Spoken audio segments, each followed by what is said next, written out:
Welcome back. Tonight, we have some interesting Reddit stories to help you relax and gently fall asleep. So settle into your bed, close your eyes, and let these quiet stories keep you company through the night. My daughter banned me from her wedding. So I secretly canceled the whole thing I paid for. It's absolutely true that no one can harm you more than your own children. My circumstances are identical. Ava, my 27-year-old daughter, forbade me from going to her wedding. For the past week, I've been drinking and pouting. Her wedding, which I financed, was scheduled for yesterday. Yes, it was a wedding present that I was paying for. Ava was a challenging youngster. When she told me about her wedding preparations, I was relieved that she was finally getting married to someone she loved because I had a lot of nightmares while raising her. I helped since she and her fiancé were struggling financially and couldn't plan a good wedding. What do I receive in exchange? I was not allowed to go. The devastation is beyond words. I added my brother to the guest list by calling the wedding planner a few days ago. The guest list was full, he claimed. To see if we could arrange anything, I requested him to email me the whole guest list. He said that Ava had told him to keep the guest list private. I informed him that since I was her father and the one covering the wedding expenses, they had best follow my instructions. Despite his reluctance, he sent me the list when I threatened to call his boss. My heart sank when I saw that. I wasn't on it with my wife.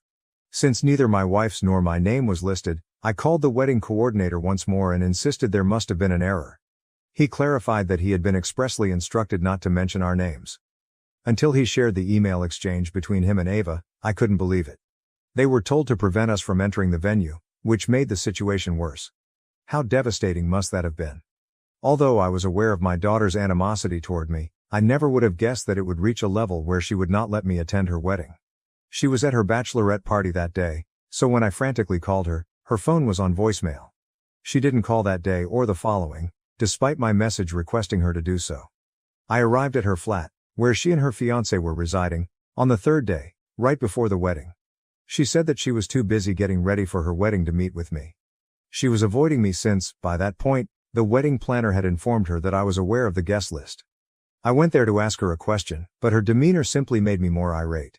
I informed her that I was aware that she had prevented me from going to the wedding. Well, good for you, was her response. Traveling to the location saved you time and effort. If I have time, I will forward the wedding photos. I went utterly insane. This was all there was, no explanation, no regret, no apology. Her cruelty made me cry. Tears filled my eyes as I questioned what I had done wrong to merit this. She said that I had always mistreated her, first by slapping a stepmother in her face and then by siding with other people. Even when she was at fault, she wanted me to stand up for her without reservation. When she harassed my sister's daughter, how could I stand up for her? When she was discovered using pills in class, I did defend her and prevented her from getting expelled. I helped her get into college. But she decided to remain unappreciative in spite of everything I accomplished. She accused me of generating negativity in her home when she noticed me crying. I reminded her that her wedding was being paid for by me. She became hostile and claimed that I owed her this and that I wasn't doing her any favors. I went crazy and told her that I owed her nothing. This wedding was a favor and I had done more than enough. She said she didn't have time for my emotional drama and asked me to go. When I got home, I sobbed uncontrollably in front of my wife, Mercy, who is Ava's stepmother. Mercy is a good-hearted and forgiving lady, yet she became enraged for the first time when she witnessed me cry. She urged me to do something about Ava. We must stop Ava from feeling entitled to harm us, she continued. Up until a year ago, when she eventually found a respectable job, Ava had been surviving off of my money. She didn't have any money saved for her wedding because of this. I'd had enough. I made the decision to discipline her. I called off all of the wedding plans. I didn't care that I hardly received any money back from the advance payments. I wanted to cancel the wedding planner as well as the wedding location, but I knew that would notify Ava, who could then make other arrangements. I intended to spoil her special day. I allowed her to keep her dress since she already had it. All of this made me feel bad, but after giving it some thought, I knew I had done more than enough for her. Why should I feel bad about interrupting her wedding if she didn't? When the wedding coordinator and the caterers and decorators showed up at the location on the wedding day, they were turned away. When the security showed them the cancellation email, it sparked a flurry of activity. When the wedding planner called to ask for the last payment, I informed them that I was no longer concerned and that they could speak with Ava about it. They informed me that when the venue guards denied Ava access, she got into a fight with them. Her fiancé saved her just in time after she nearly got arrested for trespassing. I had blocked her number when she attempted to contact me. I had denied her entry to the main gate when she arrived at my property. I desired tranquility, but I wasn't scared of her. Talking was pointless since, like she did when I visited her home, her comments would just make me feel worse. She needed to take responsibility for her conduct. She could no longer be repeatedly forgiven as a child. Ava just wanted her friends to attend her wedding, not family. I honored her decision. Fortunately, she had to deal with her friends about the wedding cancellation, so I didn't have to tell them. My parents were the only ones who weren't thrilled with what I accomplished. They said that regardless of how terrible our kids are to us, we should never treat them cruelly. I informed them that Ava was the cause of this. All her life, she had been cruel and egotistical. No matter how hard I try to defend what I did, the guilt still remains. I pretend to be brave, but I secretly regret calling off my own daughter's wedding. My heart has been relieved by writing this down, even if I have no idea why I'm here. Update 1. I appreciate all of your moral support. I didn't think my acts would be praised by others. I was afraid I would be considered a fool for taking such a harsh stance against my own daughter. A few of you inquired as to Ava's history of animosity toward us. I apologize for missing that previously. Here are the specifics. I had no idea how this format operated.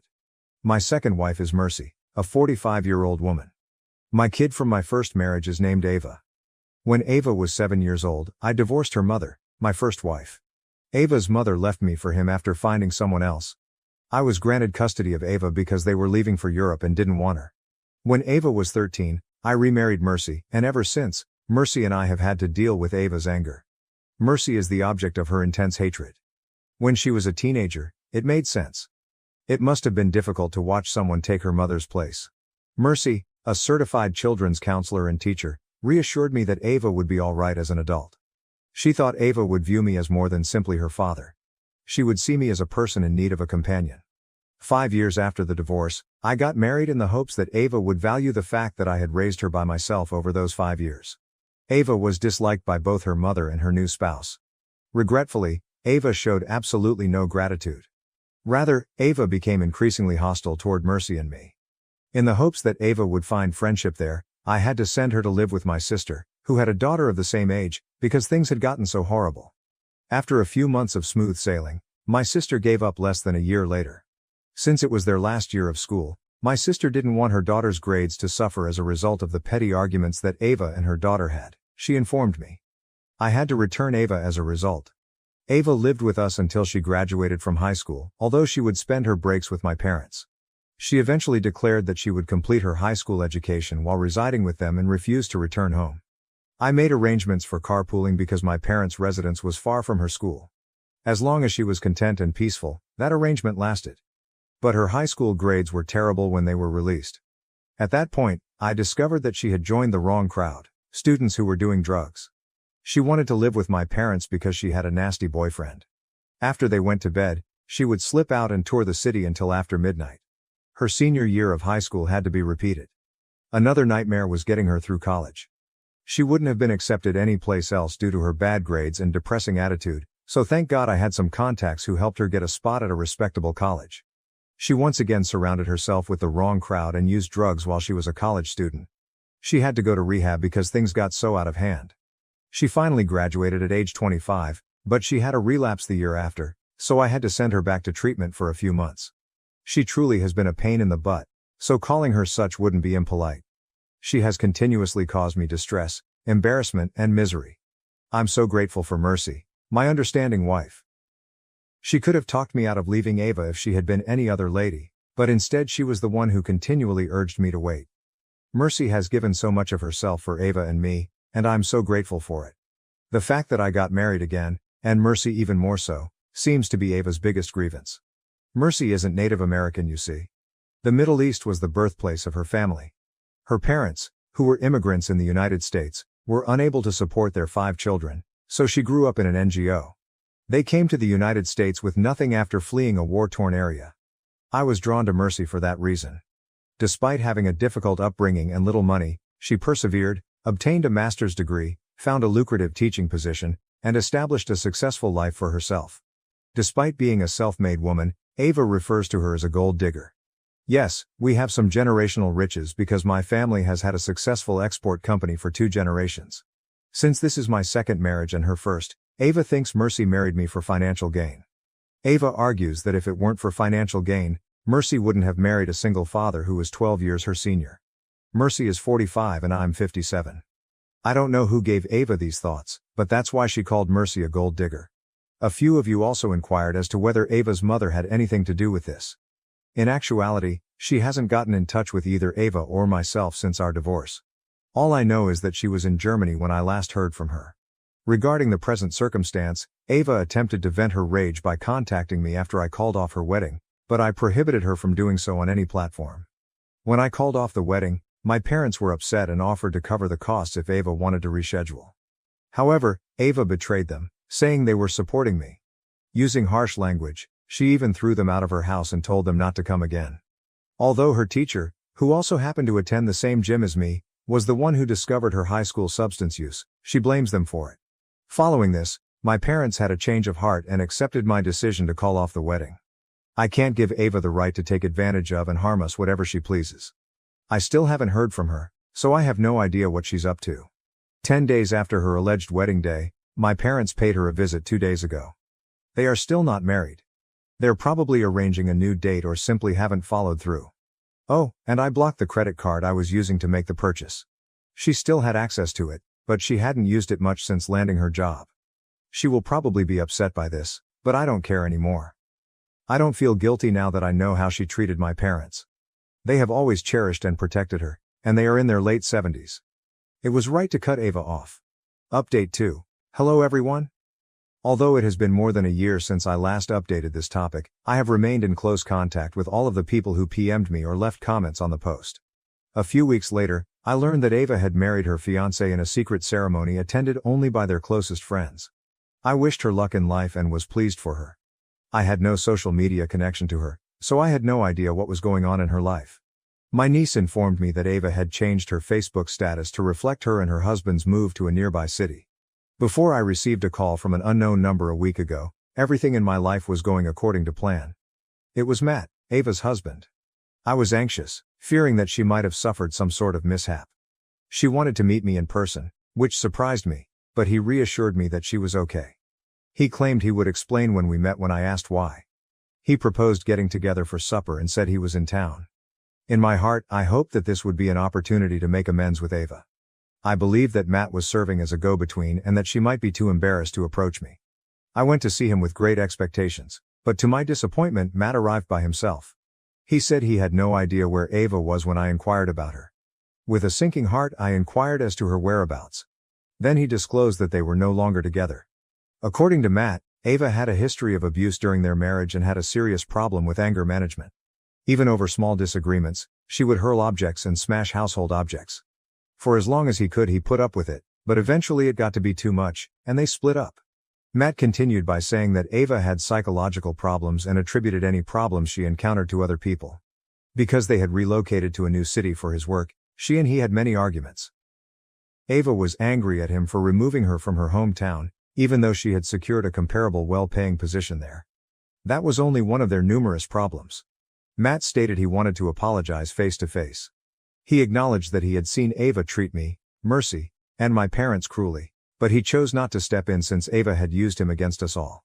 He felt bad for ignoring the warning signs and causing himself suffering. I informed him that Ava was to blame and that he was not. I held myself partially responsible for not raising her well. I also expressed my regret to him for what he had endured with Ava. Then Matt asked me to do him a favor. He claimed that Ava was pleading with him to take her back since she had been upset by the breakup. But after experiencing her mistreatment, he had lost interest in her. He nevertheless sent her warm wishes and asked if I could help her during this trying period. Because of her rage, Ava had lost all of her true friends and Matt felt I could help her by taking her to therapy. I informed him that although I hoped I could, Ava would not allow me to be close to her. He got it, and we both said we wanted to help Ava if she would let us. I made the decision to go see Ava after that talk. Unfortunately, things didn't work out as planned. She attacked Mercy and me, but I had come by myself so Mercy wouldn't see Ava's anger. In an attempt to soothe her, I apologized. Right or wrong didn't matter to me at the time. I just wanted to assist her. I advised her to see a therapist first, but otherwise, She could say anything she wanted about me. Ava brought up the past without listening. She screamed that she wanted to kill Mercy because she detested her so much. She acknowledged that she was embarrassed by our marriage and embarrassed to introduce Mercy as her stepmother, which is why she had barred us from attending her wedding. She threw me out of the house when I tried to talk sense into her, accusing me of being the cause of all her issues. To be honest, I don't care anymore, and I'm not sure if I was correct or not. I don't know how to help her, but all I want is for her to recover. Update 3. I appreciate all of your moral support.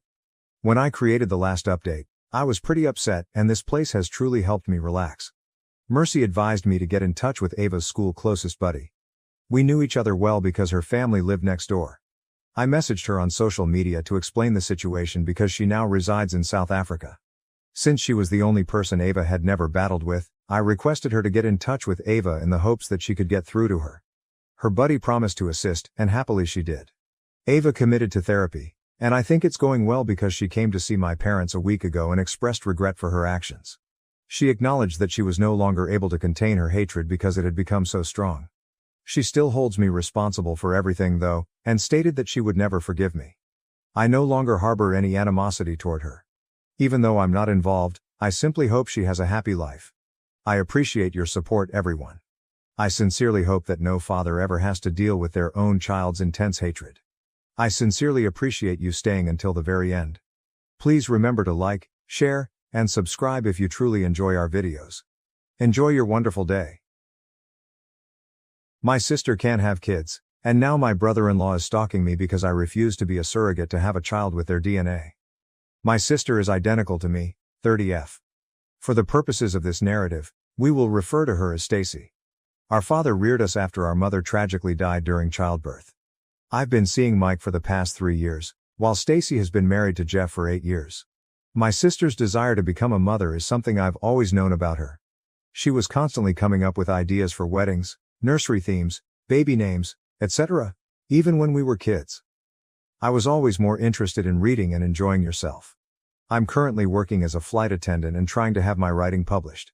My sister has never held a job. To be honest, we enrolled in college right away after high school. After graduating from college, she became a stay-at-home girlfriend to her fiancé, whom she eventually married. I've been aware for some time that my sister has been making fruitless attempts to conceive.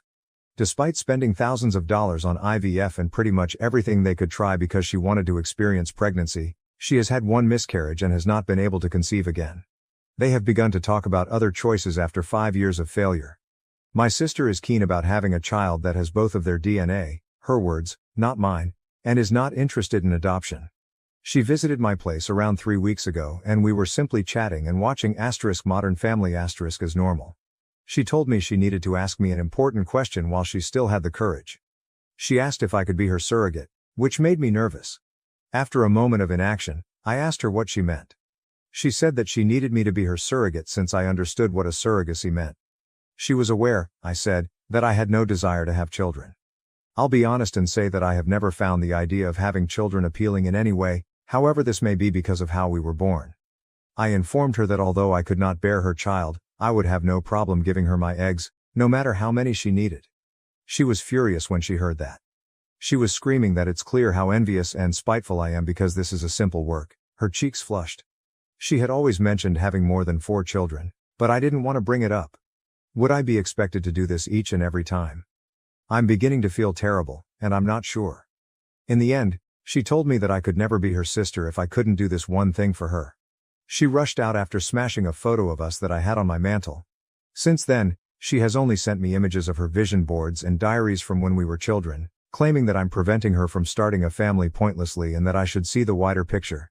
Because it's such a sensitive topic, my boyfriend doesn't feel comfortable trying to influence me in either direction and won't give me advice, claiming that it belongs to my sister.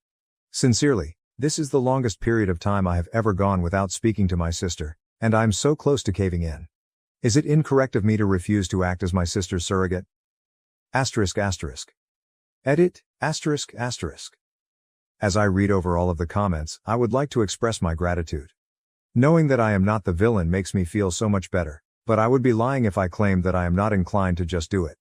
I can't articulate how much this distance from my sister makes me feel, but I see too many questions that I want to respond to in the hopes of receiving other answers. ***. Money asterisk asterisk. My mother's death was caused by a provider error rather than natural causes. My sister and I don't have to worry about money because we have substantial trust from the money my father used to fight the hospital. Not working for 9 months or having to pay for the egg retrieval procedure, etc., is not a problem at all because her spouse is also financially secure.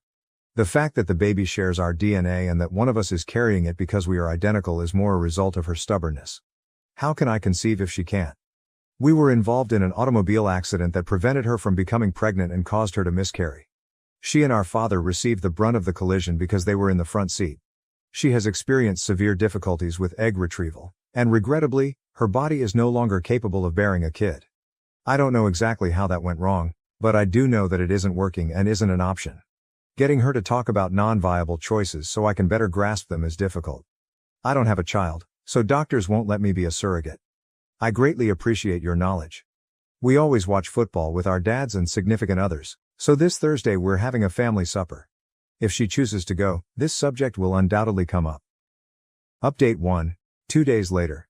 I promised to give you an update tomorrow, but last night, while I was hanging out, my dad called and invited me over for supper so we could talk. I want to start by expressing my gratitude for all of the advice and comments. Not only were some of you rude to me, but also to my sister and boyfriend. I still value the assistance. When my dad called, I assumed he had spoken to Stacy, so I didn't even inquire what it was about. I know you guys won't be pleased based on the responses, but I asked my partner where he thought he would be if I went forward with it. He assured me that he loved me and would be there for me no matter what, but he would not stand by and watch while my sister treated me like garbage if I was acting in this way under duress. I genuinely fully understand his statement that he wouldn't be able to support me. My sister and brother-in-law were already at my dad's when we arrived for dinner. When we walked in, I spoke to both of them, but only my sister answered. My brother-in-law met my partner alone and gave me the most repulsive look. There was an uneasy stillness and tension that might have been sliced with a butcher knife when my dad seated us down at the table. "Somebody talk," he said. "This has to be fixed before tomorrow night's game." My dad is a huge football fan, haha. I began by informing her that I had done some research and that, in addition to my original worries, I now had a few more and needed to know precisely what she needed from me. I started by asking her what it would be like to be a surrogate. "Are you agreeing to it?" she said. She started crying when I informed her that I simply wanted more information. Considering that I have never successfully carried a kid to term, I asked her if she was aware that a doctor might reject me as a surrogate. She claimed to be aware of this and to have simply sent my brother-in-law and I to a center of excellence, so we could act like a couple. After my successful insemination, I would ask that provider to transfer me to her OB/GYN so that I could continue receiving care. My father stepped in and told me that it was a bad idea to try to become a mother by asking me to do something that a doctor wouldn't approve. He didn't want to take sides, but it was clear that he didn't agree with any of it. My brother-in-law interrupted him by saying, "Don't try to berate my wife with these stupid questions." After he asked her why she felt so uneasy about the thought of a surrogate. "Discuss with your self-centered daughter the reasons for her inability to assist her sister." That changed the atmosphere right away. When my partner called me a B***, he began to yell at me. My father told him that he was not allowed to treat his daughters disrespectfully in his house. Everything simply caught fire. My sister was sobbing and pleading with me to do her this favor. I was afraid and didn't want to die, so I told her that I would switch places with her if we could. That was probably the first time I had ever spoken that out. After that, we were unable to settle any further issues. My brother-in-law lost his temper and refused to apologize, so my dad asked him to leave. As he was leaving, my sister invited me to come chat to her alone on the porch and told him she would meet him in the car. She said she was simply on edge and it had been hectic, and she apologized for her husband calling me a B***tech when we went out. I told her that we needed to work things out and that she shouldn't apologize for him. "You don't get it, you don't understand," she said repeatedly as she urged me to think again. She told me that her in-laws had cruelly joked at one of their recent dinners that she was a murderer, referring to the kid she lost, when I pushed her for further information. She claimed that when she questioned her husband about why he didn't defend her during the joke, he responded that it was true. He made strange remarks about how he was eager to see their child's appearance and that she couldn't make up for it. She suggested that I carry the child, and he was completely on board with the idea since he claimed he would never be able to look into a child and see pieces of both of them. She thought it was her idea, but the way she stated it, it sounded like he sowed the seed. She stated she only wanted my assistance to get things back to normal because she hadn't seen him so enthusiastic since the baby. I tried to tell her that what she was attempting to accomplish was incorrect and that nothing would ever be normal again. She replied she would call me later, but he began honking the horn and hurried her to the car. I am not even willing to donate my eggs so that she might have a child with him, even though I feel like I might lose my sister. I looked into the egg donation procedure as you suggested, and wow, it was quite different from what I had anticipated. Her divorcing him is what I want. I will never assist her in having children with that man. I honestly believe that before I ever let her implant his child in me or use my eggs to even conceive a child with him, I would serve as a surrogate for her to become a single mother. I was unaware of how much shame his family was forcing on her. Every time my phone rings, I literally jump at it because I know she will be calling soon and I will have to let her know. I can't and won't do this. Even though I'm afraid I'll lose my sister. I appreciate all of your help, but I probably won't update anymore. Update 2. 1 week later. Although I know I promised to stop updating, a lot has happened, and I can't even begin to describe the strange sense of comfort I get from writing my insanity on this page. Many of you advised me to use greater caution around my brother-in-law out of concern that he would turn violent. I'm kicking myself now for not paying attention. I believed this to be a minor setback and that I knew my family well enough. How incredibly gullible of me. The day after he called me a b****, my sister called me back the next morning, but I was in the shower and missed the call. There was no answer when I called back. Before we arrived at my father's place that evening for football, the day was typical. My sister had just in after kickoff. My dad was asked to step outside and speak with her spouse. Since the game was on and he had the option of waiting until the commercial break or coming in and apologizing like a man in front of everyone who saw him treat me disrespectfully, my dad said no. She inhaled and pointed out that he wasn't being entirely honest. My father became enraged when she attempted to make similarities to a past circumstance. He apologized for failing her as a father and assured her that he didn't train her to be weak and insignificant for a man. He also added that whatever he did led her to believe that this was the way to have a healthy relationship. Without saying another word, she simply rushed out as her eyes began to water. After the game, I had a smashed front passenger window and 2 flat tires when I went outside to my car. After putting 2 extra tires on the automobile and towing it into his garage with his truck, my dad instructed me to take his second car. "Don't worry," he replied. He would fix the car and I could come retrieve it whenever I had time. I said no when he asked if I wanted to spend the night. My sister didn't pick up when I called her. "I can't believe this is where we are," I texted her, adding a few more words to keep some of it hidden. "It should never be necessary to destroy your family in order to love a man." "That's the problem," she said in response. "You refuse to assist me in rebuilding my family, which has already been ruined." After that, I tried phoning her again, but she didn't pick up. I saw a car following me on the way home. Upon gaining a clearer perspective, I recognized the vehicle as belonging to my sister's mother-in-law. She has an extremely unique car decal that I have never seen anywhere else, which is the only reason I knew this. In a panic, I called my boyfriend and asked him to come back to my house. The automobile came up behind me as I pulled into my driveway. Fortunately, by the time my brother-in-law exited his mother's car and attempted to approach me, my partner was turning down the street. My boyfriend was shouting at him as he ran out of his car. Jeff began shouting right away. "I simply wanted to apologize. I only wanted to say I'm sorry." After a brief altercation with my boyfriend, Jeff returned to his mother's vehicle and drove away. Although it didn't seem deliberate, he did collide with my boyfriend's car throughout the process, and it is still operable. I must admit that after this, I no longer felt quite at home. I haven't actually been home since I packed my bags and left for my boyfriend's house. Even though I know I will eventually have to return, I'm not entirely sure I want to. Even if my dad installed a camera and floodlights to the driveway and back door.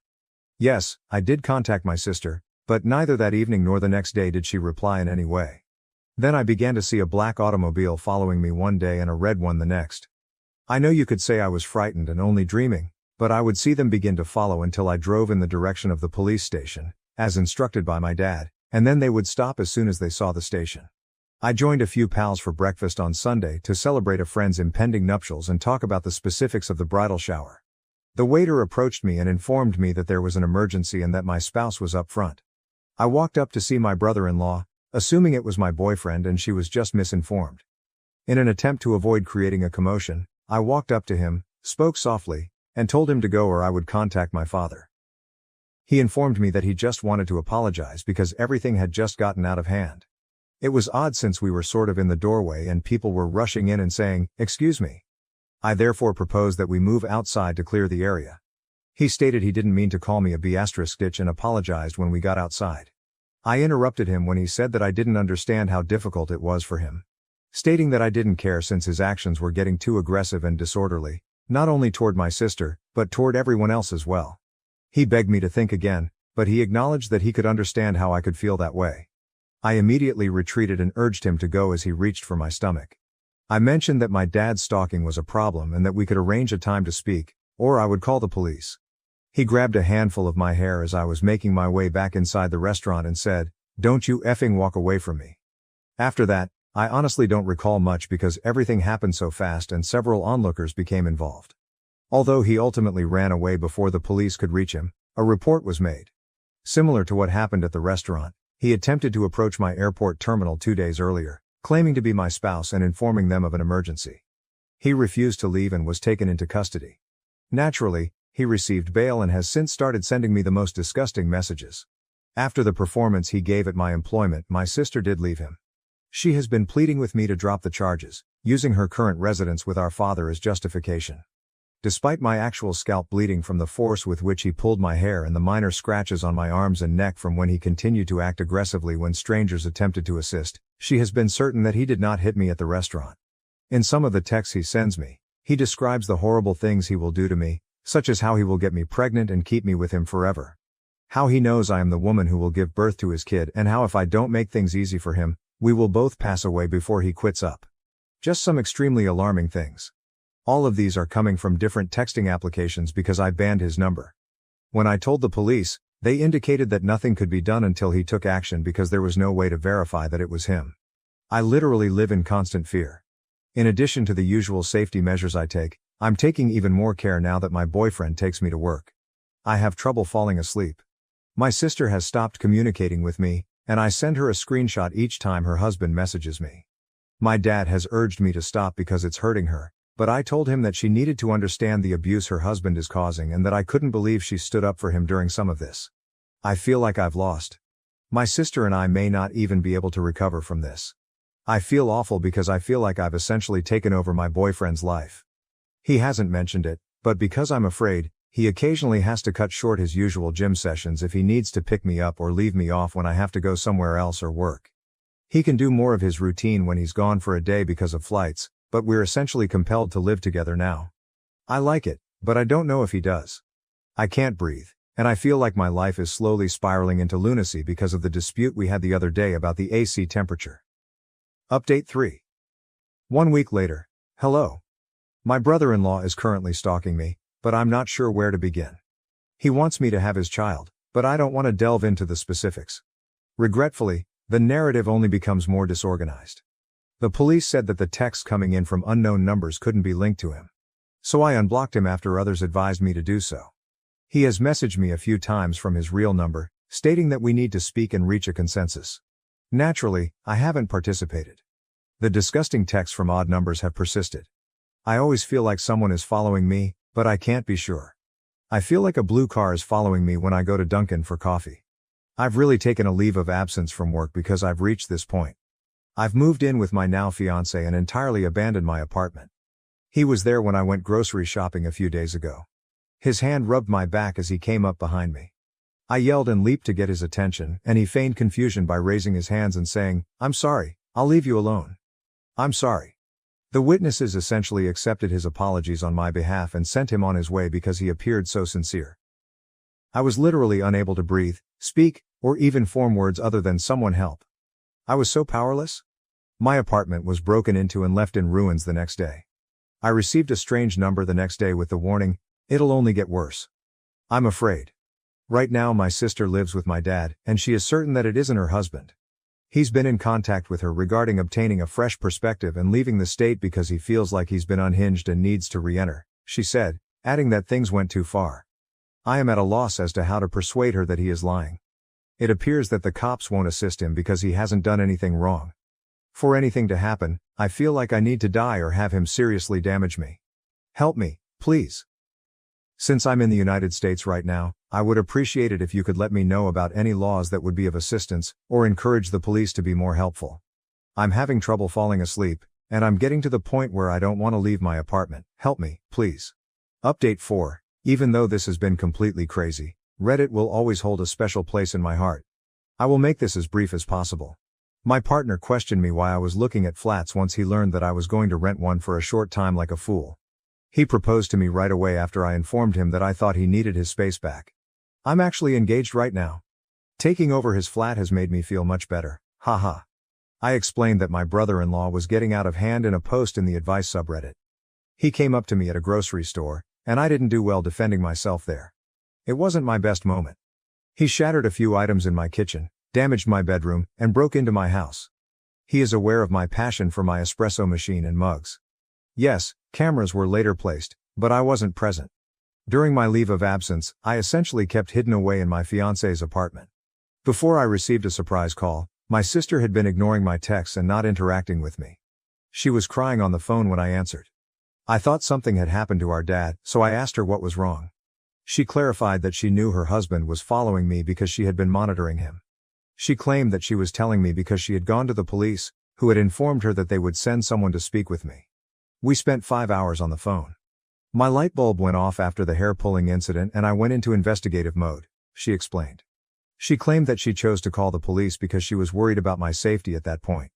She expressed regret for putting me under so much stress. Although she would want to put all the blame on her spouse, she admitted that a small part of her was astonished when I said no. She clarified that she doesn't care about the DNA issue. My brother-in-law was the one who demanded it. All she wanted was for her family to be whole. She will be temporarily living with me at my house until the divorce is finalized and everything has calmed down. They have a prenuptial agreement, so it shouldn't be too difficult, but I'm sure he won't make the divorce simple. A side note. When my father slipped and revealed that my sister's husband had broken into my house, I did learn of it. It seems like she kept the knowledge because she needed to make a decision. He claimed that after she told him, he told her she had no other option and forced her to leave right away. It seems that she didn't fight very hard. I'm not really sure how I feel about this, but my dad stated that he believes she only needed someone to say it to her in order for her to understand. I'm glad she ultimately made the right choice. The following day, the cops arrived at my fiancé's flat. After I gave my statement, they told me that they wanted to have an agent drive an unmarked car around me for a day and that he would be arrested if he followed me. They said that it would happen right away and that I shouldn't panic if I thought I was being followed, but they didn't tell me which automobile was after me. In essence, he was apprehended just 2 hours after I left my fiancé's residence. He was stopped and taken into custody as we drew into the third place where we went on a date. That night at the restaurant, I had more margaritas than I should have. I was informed by the detective that I will receive a call from the DA's office, which I believe will happen tomorrow. Given the way things have gone, I honestly don't think they'll hold him to much, but I do hope that since they have his phone, they will be able to physically verify that he was texting me, which will increase the severity of his sentence. This week, I have my first flight back to work, and I can't wait to resume my regularly planned routine. I had the opportunity to watch the fantastic football games today with my sister, dad, and fiancé. I sincerely hope I never need to edit this again. Many thanks to all of you. Dad wants me back to avoid my grandpa's financial penalty after kicking me out and lying about the rent. At the age of 14, I, F21, lost my mother. I was 17 when my dad got married again. In addition to my stepmother's daughter, F15, they also had a boy, M3, and a tiny girl recently. I've been working since I was 16 in order to save money for personal purchases. When I turned 18, my father told me that although he would still pay for food and other necessities, I was now an adult and should begin paying a symbolic $500 in rent. We argued and I was unhappy, but in the end, I accepted this agreement. Dad told me 7 months ago that I had 2 months to leave because stepmom was expecting a kid and they would need my room. Considering that they both have private offices and that stepmom hasn't had a job since the birth of my baby brother, this was odd. They insisted that I move out though. To be clear, there isn't much drama or conflict between stepmom and me. Who knows, but I don't believe this was an evil stepmom act. I'm actually pretty close to my stepsister. I support her with her schoolwork and help her work through her personal issues. I adore her. To recap, I was at a loss for what to do. I can't afford to live alone because I work part-time and attend college to study civil engineering. In order to find a solution, I called my aunt and asked if I might stay with her for a while, offering to pay the rent. She said I could live with her for free because she was surprised by what my dad was doing, but she also promised to speak with my dad. When Grandpa visited our home the following day, he and Dad had a private discussion. Although I couldn't hear the words, I did hear Dad's irate voice. Grandpa eventually arrived at my room and gave me 3 options. First, I could stay with Dad and stepmom without paying rent. Secondly, I could live with my aunt or with Grandpa and Grandma. Third, Grandpa would pay my rent and other bills while I found a place of my own. He said I could stay with Dad if I wanted to and that I didn't have to make a decision right away. At first, I was happy that I could stay since I believed that everything had been settled.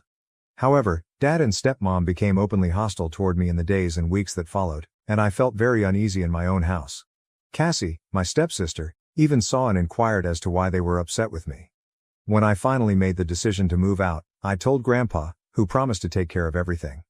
He relocated me into one of his rental apartments a few weeks later. Grandpa purchased me necessities like a stove and refrigerator, and the flat is beautiful. He even gave me a check for $15,000, claiming that it would assist me start living on my own and that I could stay there for as long as I wanted without paying rent as long as I was working or studying. My dad and I haven't spoken much since I moved out. Even though I miss everyone, especially my stepsister, he hasn't come, and I haven't gone to see them either. I'm still hurt though. My stepmom gave birth 2 weeks ago. It was pleasant, if a little odd, to visit them in the hospital. A few days later, Dad called to tell me that I should return home since he and the kids missed me. He went into endless detail about how much he regretted asking me to leave. I promised to give it some thought. I went to see my aunt yesterday and shared what Dad had said with her. With a laugh, my cousin said, "I'm sure he does." I wanted to know what he meant. They then disclosed a great deal of information that I was previously unaware of.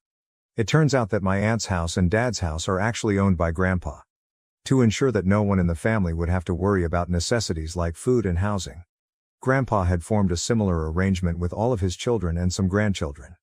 I had called my aunt at the time, and she had called Grandpa, who was upset with Dad for charging me rent in addition to putting me out. Grandpa visited our home that day and sternly reprimanded Dad, even threatening to kick him out. The petty part begins here. Do you recall the $15K that Grandpa gave me? Over time, I paid Dad that much in rent and now Grandpa is forcing him to reimburse me. In addition, Dad is being charged $1,200 by Grandpa to cover the rent loss on the apartment where I currently reside. I may be naive, but I was unaware that Dad wasn't earning much money by himself until recently. We had a lovely home, vacations, and a comfortable lifestyle, but I suppose Grandpa was pitching in behind the scenes. With 3 children living at home, a single source of income, and the additional burden of repaying Grandpa, my cousin believes Dad is currently having financial difficulties. According to my cousin, Dad wants me to return home because he thinks that if I do, Grandpa won't punish me as much. To be honest, I have no idea what to do. Although I've been enjoying living alone for the past 6 months, I still miss them. I miss the life we had before everything happened, and I miss my siblings. But I'm also offended since it appears that money is the true reason he wants me back. First update. Let me make it clear that my grandfather and aunt are from my father's side of the family before I respond to some queries. I don't have a lot of contact with my mother's side. I have uncles and aunts, but they don't live close by, and my maternal grandparents died before Mom did. Even though I get along well with my 2 other uncles on my dad's side, my aunt has always been like a second mother to me, especially since my mother passed away. It was implied that my stepsister would have to begin paying rent when she reached 18, and my stepmother was aware that I was doing so. I don't know though, if she was aware that Dad didn't own the house or how much Grandpa had contributed financially. Monday's update. I called Dad the day following my post to let him know that I had made the decision not to move back. I just explained that I was comfortable where I was and that going back would feel like a step backward, without mentioning anything I had been taught. However, I did mention that I wanted to stay in contact and that they were welcome to have me over for dinner at any time. I also mentioned how much I wanted my stepsister and stepbrother to visit me at home. Dad didn't seem angry, but he did sound disappointed. He concluded by saying, "We'll see," and went on. Although I was also a little let down, he called me on Friday to ask if I would like to join them for lunch on Sunday. We decided to have dinner on Thursday as I indicated that I already had plans with Grandpa and Grandma. Despite the fact that we communicate and chat frequently, I haven't yet told my stepsister about any of this. Although she hasn't heard her parents talking about me, she did say that her maternal grandmother, who is staying over to help with the baby, is incredibly annoying. That made me giggle. I'll try speaking with Dad on Thursday because I didn't want to raise Cassie's expectations only to have him reject my offer of a sleepover. My most significant news is that I recently returned from a visit with Grandpa and Grandma. I told them I wanted to know everything that was happening, but we also had a great day together. I felt as though I had been living in a world of deception, and I was no longer a child. There were a few extra specifics, but the key points were the same as what my cousin and aunt told me last week. Due to Dad's limited savings, Grandpa has been covering many of our essential expenses, such as school, medical care, etc.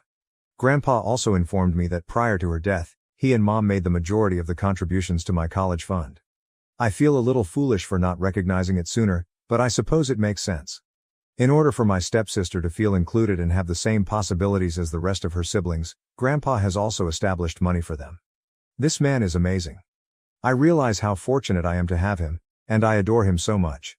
Numerous others have made helpful rather than critical remarks, emphasizing how fortunate I am to have grandparents and other family members who can support me. I'm really appreciative and hope to help others the way they help me in the future. I also shared my concerns about Dad's financial status with Grandpa. He reassured me that Dad would be all right, he would simply need to practice more frugal spending for a bit. Grandpa vowed to never let any of his children or grandchildren to endure hardship or lack basic necessities. He's attempting to teach Dad a lesson that he probably ought to have learned long ago, as many of you have already noted. I have therefore made the decision to keep my distance and not tell Dad that I'm an expert. I think it's best if he keeps believing I'm in the dark, even if several of you suggested that I approach him. Finally, we discussed the reasons behind Dad's expulsion of me. I could see that Dad's actions had hurt both Grandpa and Grandma, but Grandpa also had no response. He claimed that he approached his father for an explanation but received none. I'll continue to make an effort to connect with my siblings outside of my father and stepmother for the time being. Additionally, I'll attempt to schedule weekly dinners with them. Even though I'm aware that most of what you have all stated about my father is accurate, I still want to make an effort to keep in touch with him, if not for his benefit then at least for the benefit of my siblings and me. Don't worry though, I won't allow him to harm me once more. Update from dinner. Last Thursday. A few individuals messaged me to inquire on the dinner's success, but there isn't much else to say. I went there after work on Thursday, and my goodness, I missed my siblings terribly. I stayed with them most of the time. My baby sister is so adorable that I could eat her up, and my baby brother has grown up a lot. No matter what, I never want to be separated from them again. The only person I maintained in frequent communication with via phone calls and texts was my stepsister, Cassie. I unintentionally included her name in my initial post. She is a wonderful lady, and while she is aware that I didn't leave amicably, she is unaware of all the specifics or financial information. She was overjoyed when I asked whether she would want to spend some time at my place for an overnight. She would have started packing right then and there if I hadn't intervened. Guess where my stepmother's mother is staying while she's still there assisting with the baby? In my former room. The baby's room has been converted into a guest room, and because it's closer to the master bedroom, it's now my stepmother's former office. It was a little painful. Her mother continued to monitor me, even though I've only met my stepmother's parents a few times and they've always been kind to me. She was continually watching me, as if she thought I might take anything, regardless of where I went or what I did. She refused to leave my side while I held the infant. In any case, supper went as smoothly as you can imagine except from that. I was happy to see my siblings and play with them for a few hours, even though it was a little weird. I told Cassie at the end of the night that we should have a sleepover that weekend. Absolutely not, her grandmother said right away, but I was surprised when my stepmother intervened. She said I could pick Cassie up for dinner on Saturday after soccer practice if she wanted to. My stepmother gave me a very sincere hug as I was leaving. We've always had a decent relationship. As I stated in my first post, but I kind of came to believe that she's just a bad stepmother because so many people have said it. I felt really emotional and bewildered when I left. In the afternoon of Saturday, I picked Cassie up. She compared shawarma to a pork burrito when we first tasted it after watching Inside Out. There isn't much of a difference. Spending the day with her was wonderful, and I'm thankful that she's in my life. After dropping her off on Sunday, I walked inside to visit my other siblings. Dad was out meeting a friend from work, so he wasn't there. In case you were wondering, my stepmother used to work for an advertising firm but is now a stay-at-home mother, and my dad is a lawyer. On Friday, we have another supper planned. I don't want to bring it up right now, but I'm not sure why Dad wanted me to move out or why he charged me rent. I would prefer not to take the chance of destroying my bond with my siblings. Since things are finally settling down to regular living, I'm not sure whether there will be any more updates. Second update. Things have been quite routine since my last update. The Friday before last, my dad and I had another meal. I chose to ignore stepmom's mother, who I'll call Evie, for evil, even though she was still giving me the evil eye. I was considering taking my younger brother to the park yesterday, and I had planned another supper for last Friday. Dad needed to talk to the entire family, so he called on Wednesday to ask if I could reschedule and go to Grandpa's on Saturday instead. In the interim, Cassie has informed me that my stepmother, I'll refer to her as Shay, and Evie have been having a lot of arguments. Shay's father, who I'll call Libby, short for lying bastard, arrived last Sunday. On Monday, Libby and Evie returned home after what seemed to be a major altercation. I went to Grandpa's yesterday afternoon, and my aunt was there as well. Dad and Shay showed up shortly after with Cassie. Dad apologized to my grandparents and to me, obviously humiliated. Additionally, Shay expressed regret to me and Dad explained the events of the previous few years. Cassie was there for the entire chat, but she didn't know all of it, while I did. Though it may be a little disorganized, I will attempt to explain everything here. Grandpa and a friend founded a business years ago, and it was a huge success. Grandpa sold the business and made a substantial profit when Dad turned 25. He made the decision to give a home to each of his children. With the understanding that they would use it to pay off debts or purchase homes, he gave each of his children $350,000. Grandpa didn't want his children to experience homelessness since he had witnessed it happen to others. But instead of purchasing a house, Dad relocated to New York to establish his own legal firm and grow into a well-known and prosperous attorney. However, things didn't work out so well for him, as you may expect. When he ran out of money and was unable to pay his rent half a decade later, he turned to Grandpa and returned home. Grandpa assisted him in finding employment with a friend. After some time, Dad began to rebuild his life, moved out of Grandpa's house, rented a house, met my mother, and started dating her. After a while, he proposed to her after they fell in love. Grandpa came to them and promised to give them a house before they were married. His other children had already heard about this and approved of it. The house would remain in Grandpa's name and eventually go straight to Dad's children in Grandpa's will though, because he didn't completely trust Dad and he wanted to make sure Dad's future children would always have somewhere to live. I was therefore wrong in the past. Only my dad and 2 of my cousins reside in the houses that Grandpa owns. My uncles and aunts do not. After that I was born, and for a while, everything was fine until my mother died. When Dad found it difficult to care for me by himself, Grandpa began to provide financial support. After a few more years, Dad got to know Shay. However, Dad never mentioned any of this to her since he felt ashamed about not owning the house and Grandpa's financial help. Dad was only a mediocrely accomplished lawyer in her eyes. She asked if she could become a full-time stay-at-home mother after they were married and she fell pregnant. Too ashamed to refuse, Dad assured her it was all right. Dad was having even more trouble now that he had 3 children and a stay-at-home wife. Dad's savings were running low, but Grandpa was still assisting. In order for Grandpa to continue helping for the benefit of the children, Dad acknowledged that he partially blamed Shay on Grandpa, suggesting that she was to blame for his financial difficulties. Let's now discuss Shay's parents, Leigh and Evie. They started telling Dad that I was being spoiled, that I would handle money carelessly, and that I had an easy life because they thought he was a successful and affluent lawyer. Leigh would tell Dad stories about how, at my age, he had to pay his father rent and how he did the same with Shay's brother, who pulled himself up by his bootstraps and became successful and independent. It seems that Dad was affected by that attitude. He started to worry that rather than succeeding on my own, I would become reliant on him or, more likely, Grandpa and his wealth. Even though Grandpa had successfully raised 3 of his own 4 children, he began seeking parenting counsel from his in-laws instead of Grandpa because he was afraid I would become like him and want his dad's financial assistance. He told me that he felt humiliated, which seemed to influence a lot of his choices, when I questioned why he didn't speak with Grandpa first. In reality, Leigh came up with the rent notion. According to Dad, his first intention was to save the money and then return it to me. However, Shay was unable to save the money since she had a new child, was unemployed, and had to maintain appearances for her family.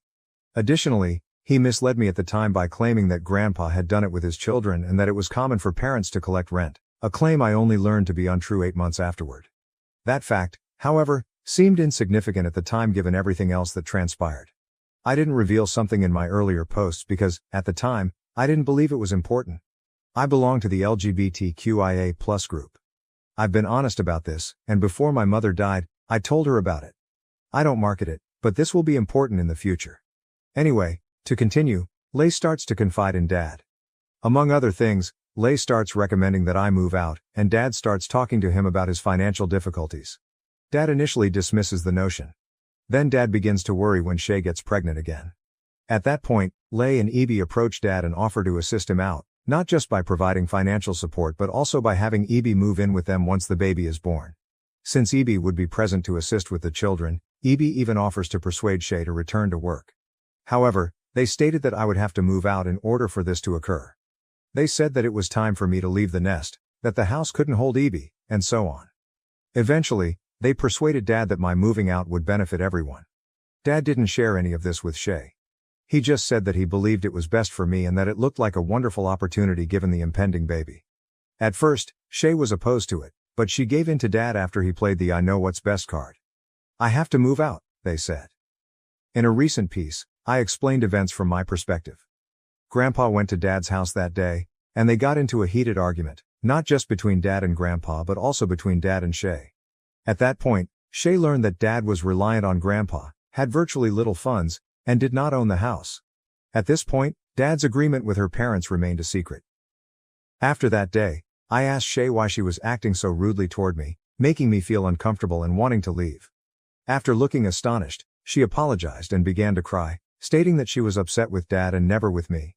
She was unaware that she was somewhat to blame for my departure. I told her it wasn't her fault and I was crying too. Gentlemen, I believe her, even though I know a lot of you have said negative things about her. And I don't blame you. You can't fake the expression on her face when I informed her I didn't feel welcome. She was merely attempting to give me space, but I'm beginning to believe that she is just as much of a victim of Dad's behavior as I am. To recap the facts, once I moved out, Grandpa stopped providing Dad with financial help and began charging him rent for the house. The one expense he kept covering was Cassie's schooling. Now that everything is public knowledge, Dad and Shay have had to reduce their spending, which includes selling her car and giving up nice meals and snacks. They received some financial assistance from Lay and Evie, but Shay was already under a lot of stress and was pregnant. It was evident to me that Grandpa shared my real sympathy for her and her ordeal. He probably had no idea how much anguish he was causing her. I don't know how he will handle the house with Dad.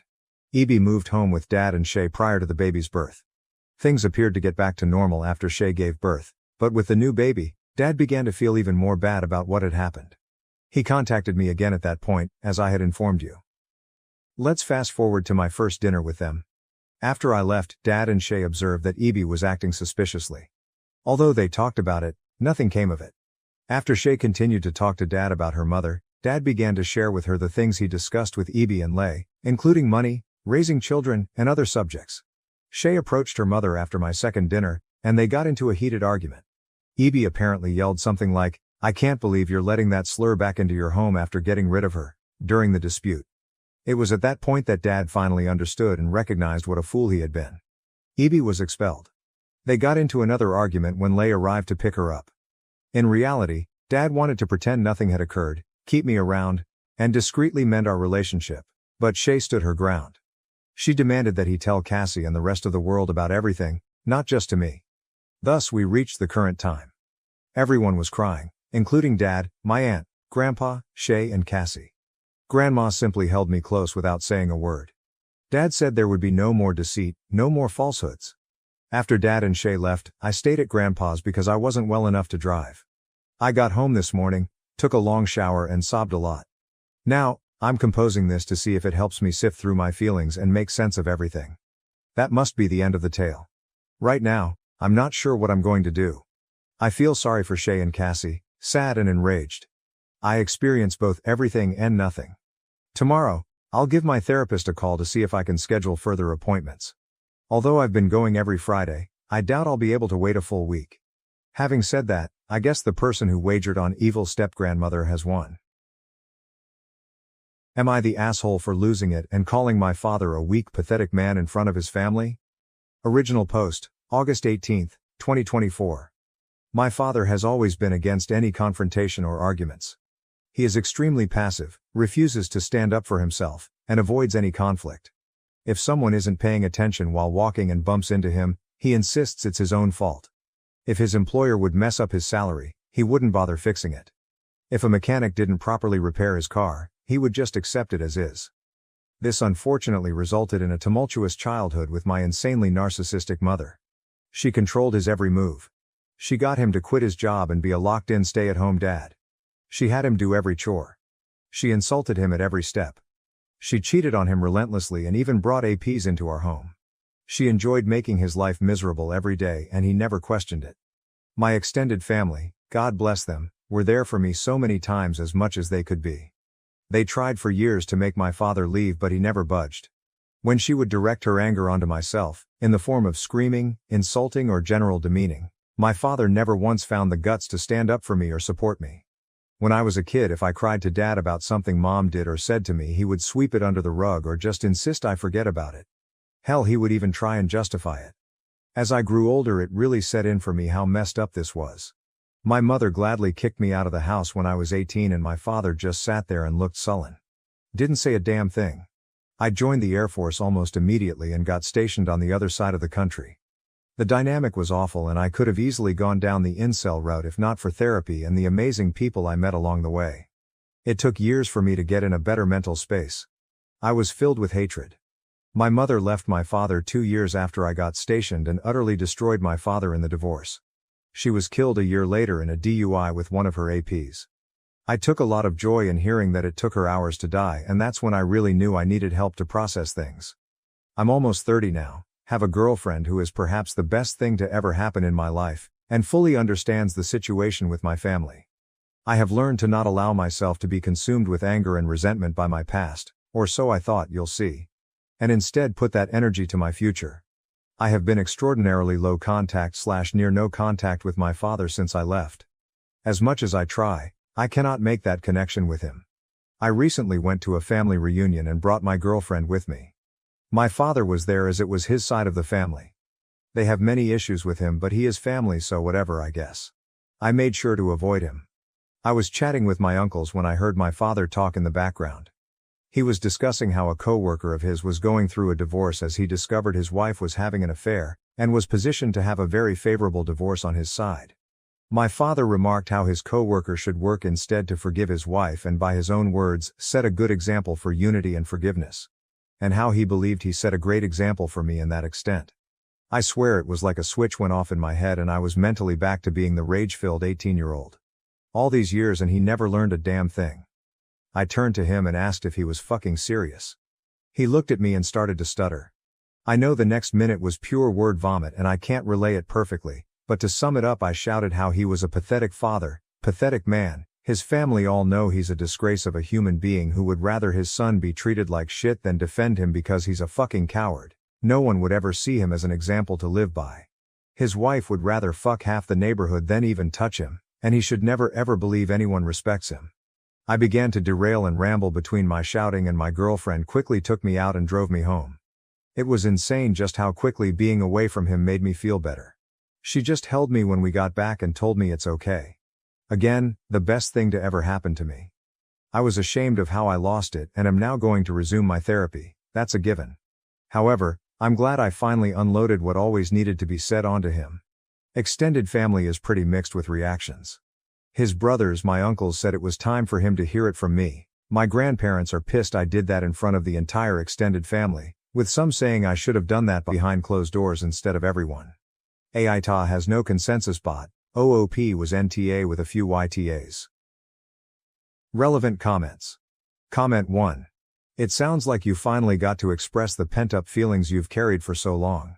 While the outburst wasn't ideal, it seems like it was a necessary step towards healing. It's good you're resuming therapy to process this further. OOP. Yeah, afterwards it hit me that although it was very cathartic, it definitely wasn't the most appropriate way to handle it, LOL. Comment 2. He sounds like a gentle, kind and well-meaning person. You directed what is very clearly anger and resentment for your mother at him. It's a bit more complicated than being an asshole or not. You seem to have got some catharsis out of it. I just don't believe he is the one you really wanted to scream at, and from the sounds of it he was also a victim of your mother too. And while he was an adult and should have known better, he obviously didn't. Being non-confrontational isn't some character flaw. It's psychological. And he probably needs therapy himself. Screaming at him and demeaning him actually sounds like something your mother probably did/would do, and I worry about you if that is something that actually made you feel better about yourself. OOP. Yes, I fully admit he was a victim of my mother, but he was a victim who had a support system he never wanted to use. He fully let me be a victim my entire childhood because apparently it was too much effort to try, and to this day doesn't believe he needs therapy. Comment 3. All I can say is based on your post and this interaction is deeply misguided. And you're failing to recognize the truly horrifying thing. You're behaving like the mother you actually should hate. OOP, oh trust me I fully hate her as well, but she is gone, and there is no use in holding a grudge against a dead person. I had hoped though, after his son making him an outsider in his life, his family openly joking face to face about his failings as a father, and his ex-wife draining him for everything he had and making him start over in a one-bedroom apartment, his friends slowly leaving his life one at a time out of embarrassment, that he would have maybe have at least one moment to reflect and maybe consider he should have done things differently. OOP getting therapy due to his past trauma. OOP. Yeah, either way, I need to hop back on the horse for therapy. It'll be good for me. As for my grandparents, I really have had to look back as to how far this pattern of enabling goes back. I know they all did what they could to try and help, but it always seemed like there were times that more active measures could be taken. Times where people should have been far more stern with his addressing his behavior. The older generation on his side are the classical "their family and we stick together no matter what." And I have to think whether his passiveness and enabling is something he picked up on his own or something he learned from his own parents. Update 1. August 20th, 2024, 2 days later. Thanks for the advice and recommendations, even amongst some of the YTA. However, some of them needed to be addressed because they were either hilarious or cringeworthy. Some of them were very angry, and they kind of confused me at first until I saw their comments further down or saw their profile and saw rants about double standards or complete non sequitur ramblings about women. So yeah, not helpful advice, and they were great dark reflections about how I could have turned out if not for the support in my life. Some attempted to portray my dad as a humble, kind, caring, sensitive old man who I'm just being a big bully to. This was a very good insight into how enablers of abuse get away with so much in today's world, because so many people forget how they are part of the abuse themselves.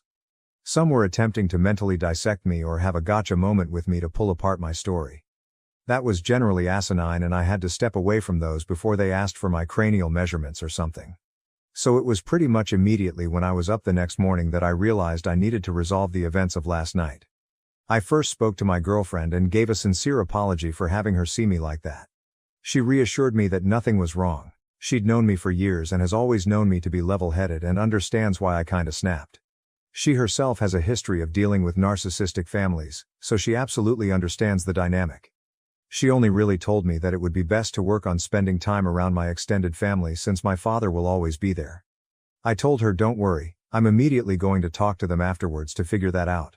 So those parts are fine. Looked kind of like an ass in front of her, but I'm making sure that doesn't happen again. I also informed her of my intentions to resume more therapy just to keep myself steady, which she was happy to hear. I called my grandparents and sincerely apologized as well for putting such a sore dent into their family reunion. That it wasn't appropriate, and while I still feel it felt good to say that to him, it should have been privately and not in front of everyone. I also told them that going forward, as much as I love spending time with them, since the family always hangs out in one group that my father will always be in, for now until I can handle being around him, I need to distance myself occasionally until I feel comfortable interacting. I told them that I am nor would I ever be establishing an ultimatum or demands of them, and that either way I need to step back. I guess during my apology and explanation I was kind of just going on a tangent because my grandfather interrupted me to calm down. He told me that after I left, people kind of separated or slowly started leaving, and they eventually were able to talk to my father one-on-one. I guess seeing me have such a freakout resulted in my grandmother having a mini freakout of her own when she started talking to my father, resulting in her kicking him out. While I have a great relationship with both, my grandmother has always been extra protective of me, so seeing me that way must have set off a fire in her. My grandfather then said that it has become a bit of an open family secret about my father's failing. His brothers taunt him about it and generally don't have a great relationship with him, and for my grandparents it's always just uneasy. But seeing me the other day and how it still affects me so much has really liked it for a lot of people that it was really bad.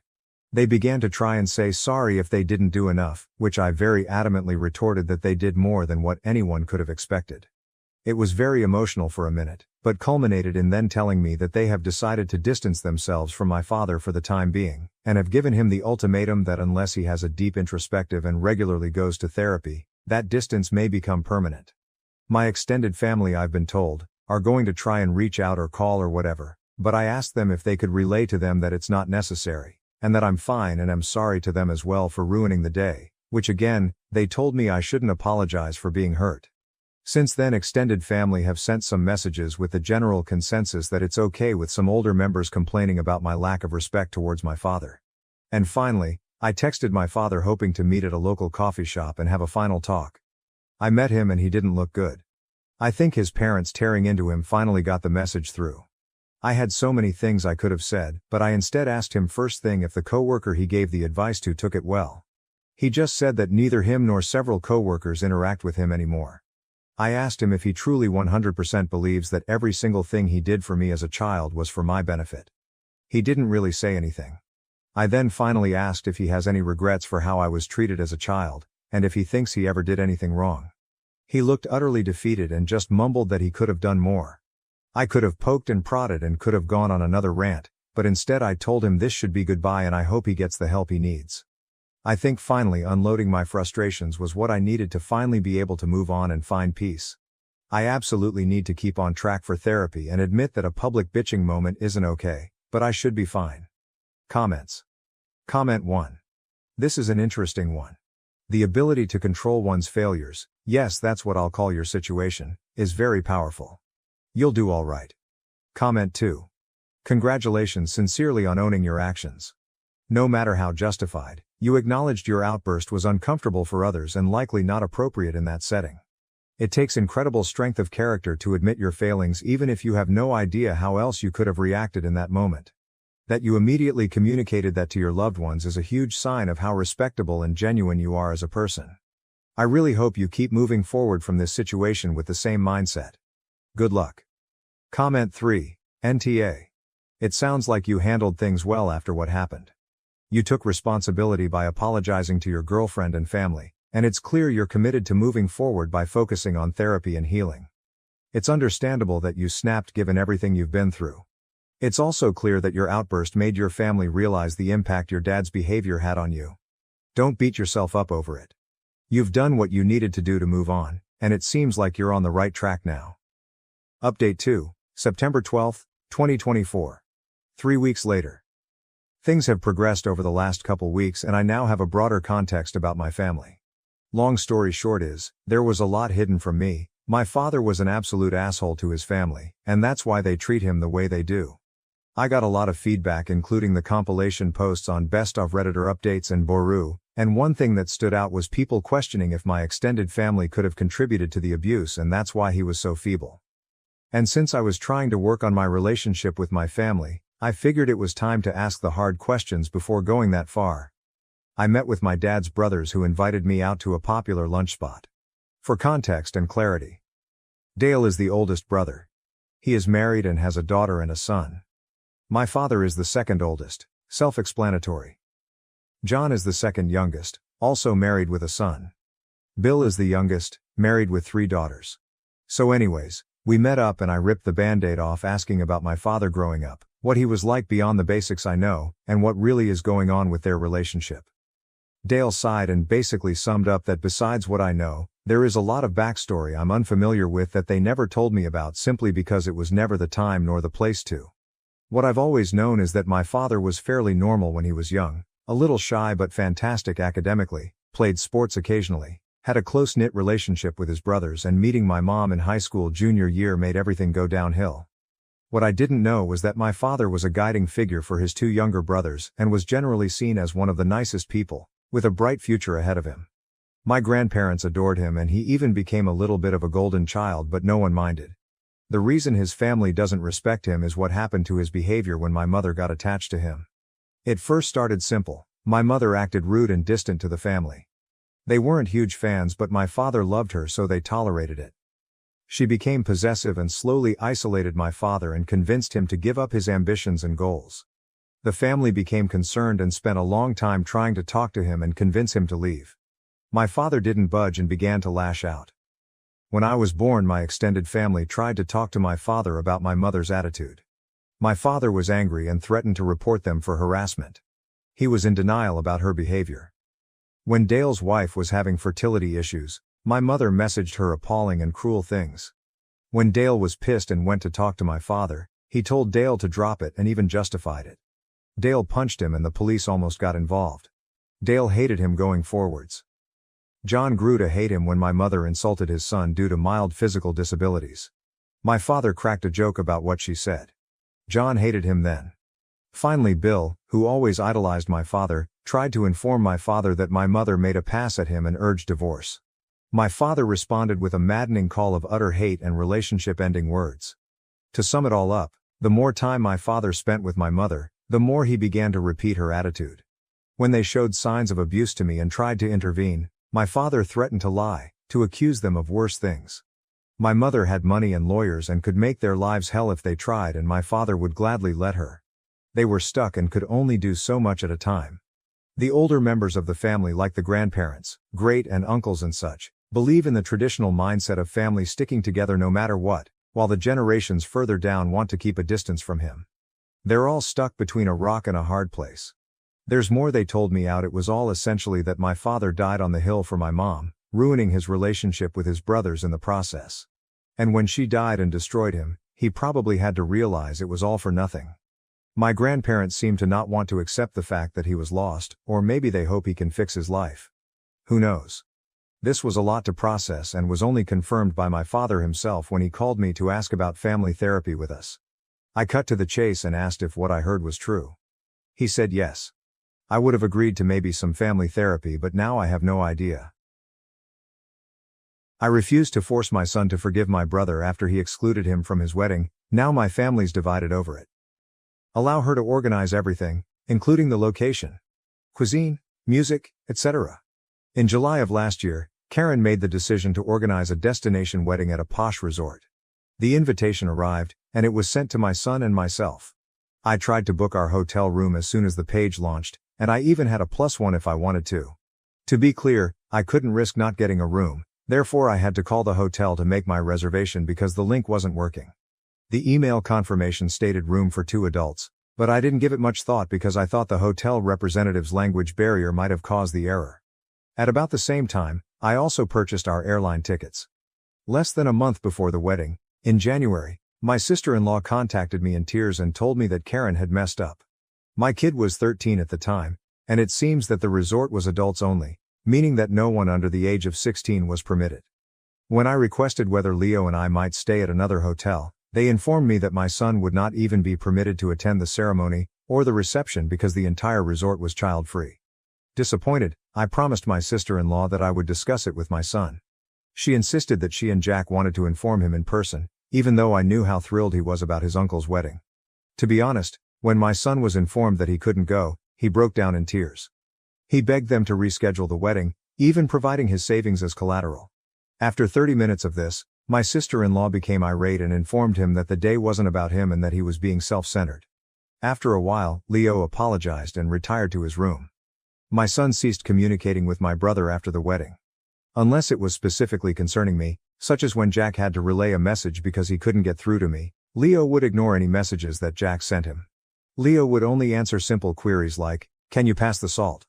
or "Help grandma with the plates" at family get-togethers, but he would turn his back on my brother if Jack or Mary attempted to strike up a discussion or inquire about his schooling. To make up for the wedding, Jack and Mary offered to take my son on a special spring break vacation a month after the wedding, but he turned them down and subsequently informed me he didn't want to go. He adhered to his decision, which was terrible because I knew he truly wanted to go there and I wasn't yet able to finance it. The same thing occurred on Leo's birthday. As I do every year, he inquired whether I was going to throw him a party. When I replied that I was, he asked me not to bring his aunt and uncle. He only stated that if they didn't want him on their special day, he didn't want them on his. I attempted to persuade him to invite them because they are family and were truly sorry. When I told my brother he wasn't invited, he started crying. This past weekend, when we were at my mom's house and the topic of Leo's plans for college came up, things became heated. My mother urged Leo to begin making plans after asking him if he still intended to attend the same institution as Jack. Leo responded that he had changed his mind and was no longer interested. In response, my son said he had decided to study something else because he was no longer interested. "I thought you wanted to be like your uncle," my mother then asked. "Why would I want to be like him?" was my son's recent response. I stepped in at this moment and reminded Leo that his rudeness was unnecessary, but the harm had already been done. After hearing what he had to say, My brother and sister-in-law quickly departed. My brother texted me last night, accusing me of being bad for letting my kid harbor this resentment. He even said that I wasn't attempting to mend their relationship because I was jealous of it. I retorted that he was solely responsible for allowing his mother-in-law to arrange a wedding where my child was not welcome and that these were the results of his own behavior. He ended the call. My mother and a few other family members believe that in order for us to move on, I should make my kid forgive my brother, claiming that it was only a little error and that there was no malice. But I don't concur. My kid was obviously harmed, and he should only be given the opportunity to move past his hurt and forgive them when he is ready. Edit. I apologize for not getting back to you yesterday. After viewing the Civ 7 revelation, I became preoccupied with a Civ 6 game. Now that I've read through every remark, I wanted to respond to a topic that keeps coming up. I wasn't at the wedding. It didn't feel right to leave after what had happened, and I didn't want to leave my son alone while the majority of the family was away.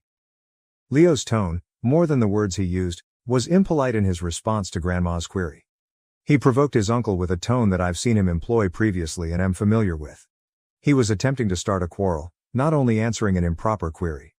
I have respected his boundaries and understand his pain and anger, but that doesn't mean I have to put up with his acting aggressively whenever he feels like it. As for the actual conversation, let me summarize what Mary, my son, and I said. Mary, we made a mistake and you won't be able to go to the wedding. Leo, but why? I want to go and you invited me. Mary said, the venue only accepts adults, you can't enter. Leo said, can't you make an exception? Me. Leo, they can't.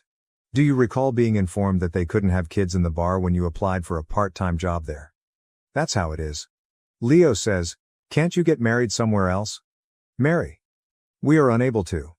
We have already spent a lot of money on that location. Leo replied, I can give you my savings. Mary. It's insufficient. Additionally, none of the guests want to forfeit the money they have already spent. Leo. My father is wealthy. I can leave if he gives you money. It's unfair. I want to attend the wedding. Jack. Leo, I apologize, but we can make it right. After the wedding, how about we take you to Greece? Leo. I don't want to go to Greece, he said, growing increasingly agitated. I'd like to attend the wedding. Why do you not want me to be there? Me. It was an error, Leo. We were unaware that there was a minimum age limit, but they wanted you there. Leo. That's unfair, then why did you invite me? On my uncle's special day, I would like to be with him. This is not our fault, Mary exclaimed, raising her voice. You have to let it go, it simply occurred. I'm sorry you can't make it, but you must quit being so self-centered. It's not your special day, it's mine. It was then that Leo lost it. I tried to comfort him and gave Mary a shut-up look without saying anything, as I indicated in a previous comment. Jack did say something to her, but I was unable to understand what he was saying. Leo apologized and begged to retire to his room after he had cooled down. Jack and Mary made an effort to apologize, but Leo ignored them.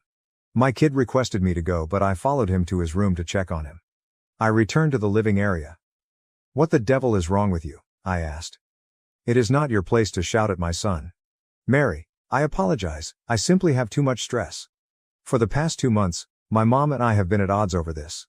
Me? I don't give a damn. You made it worse when I told you over the phone that he would be disappointed. Leave. Jack. Jacob, please. It wasn't her intention. I'll compensate Leo. Me. I don't care, I said. Leave. After they departed, I went to see how Leo was doing. I don't remember everything that was said because I don't have a photographic memory, but that's the main idea of what transpired that day. Update 1. In a nutshell, we will no longer be going to family gatherings.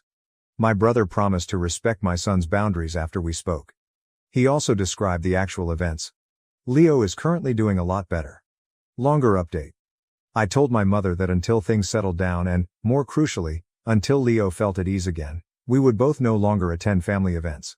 She was obviously unhappy, but it appeared that she had now realized how much Leo had been harmed by her persistence. Surprisingly, she explained that she was so adamant that Leo forgive Jack because he had fallen into depression. Leo might become estranged from the family if I made him forgive his uncle, I informed her. When I informed my sister that we would no longer be going to events, she was equally upset, but she understood.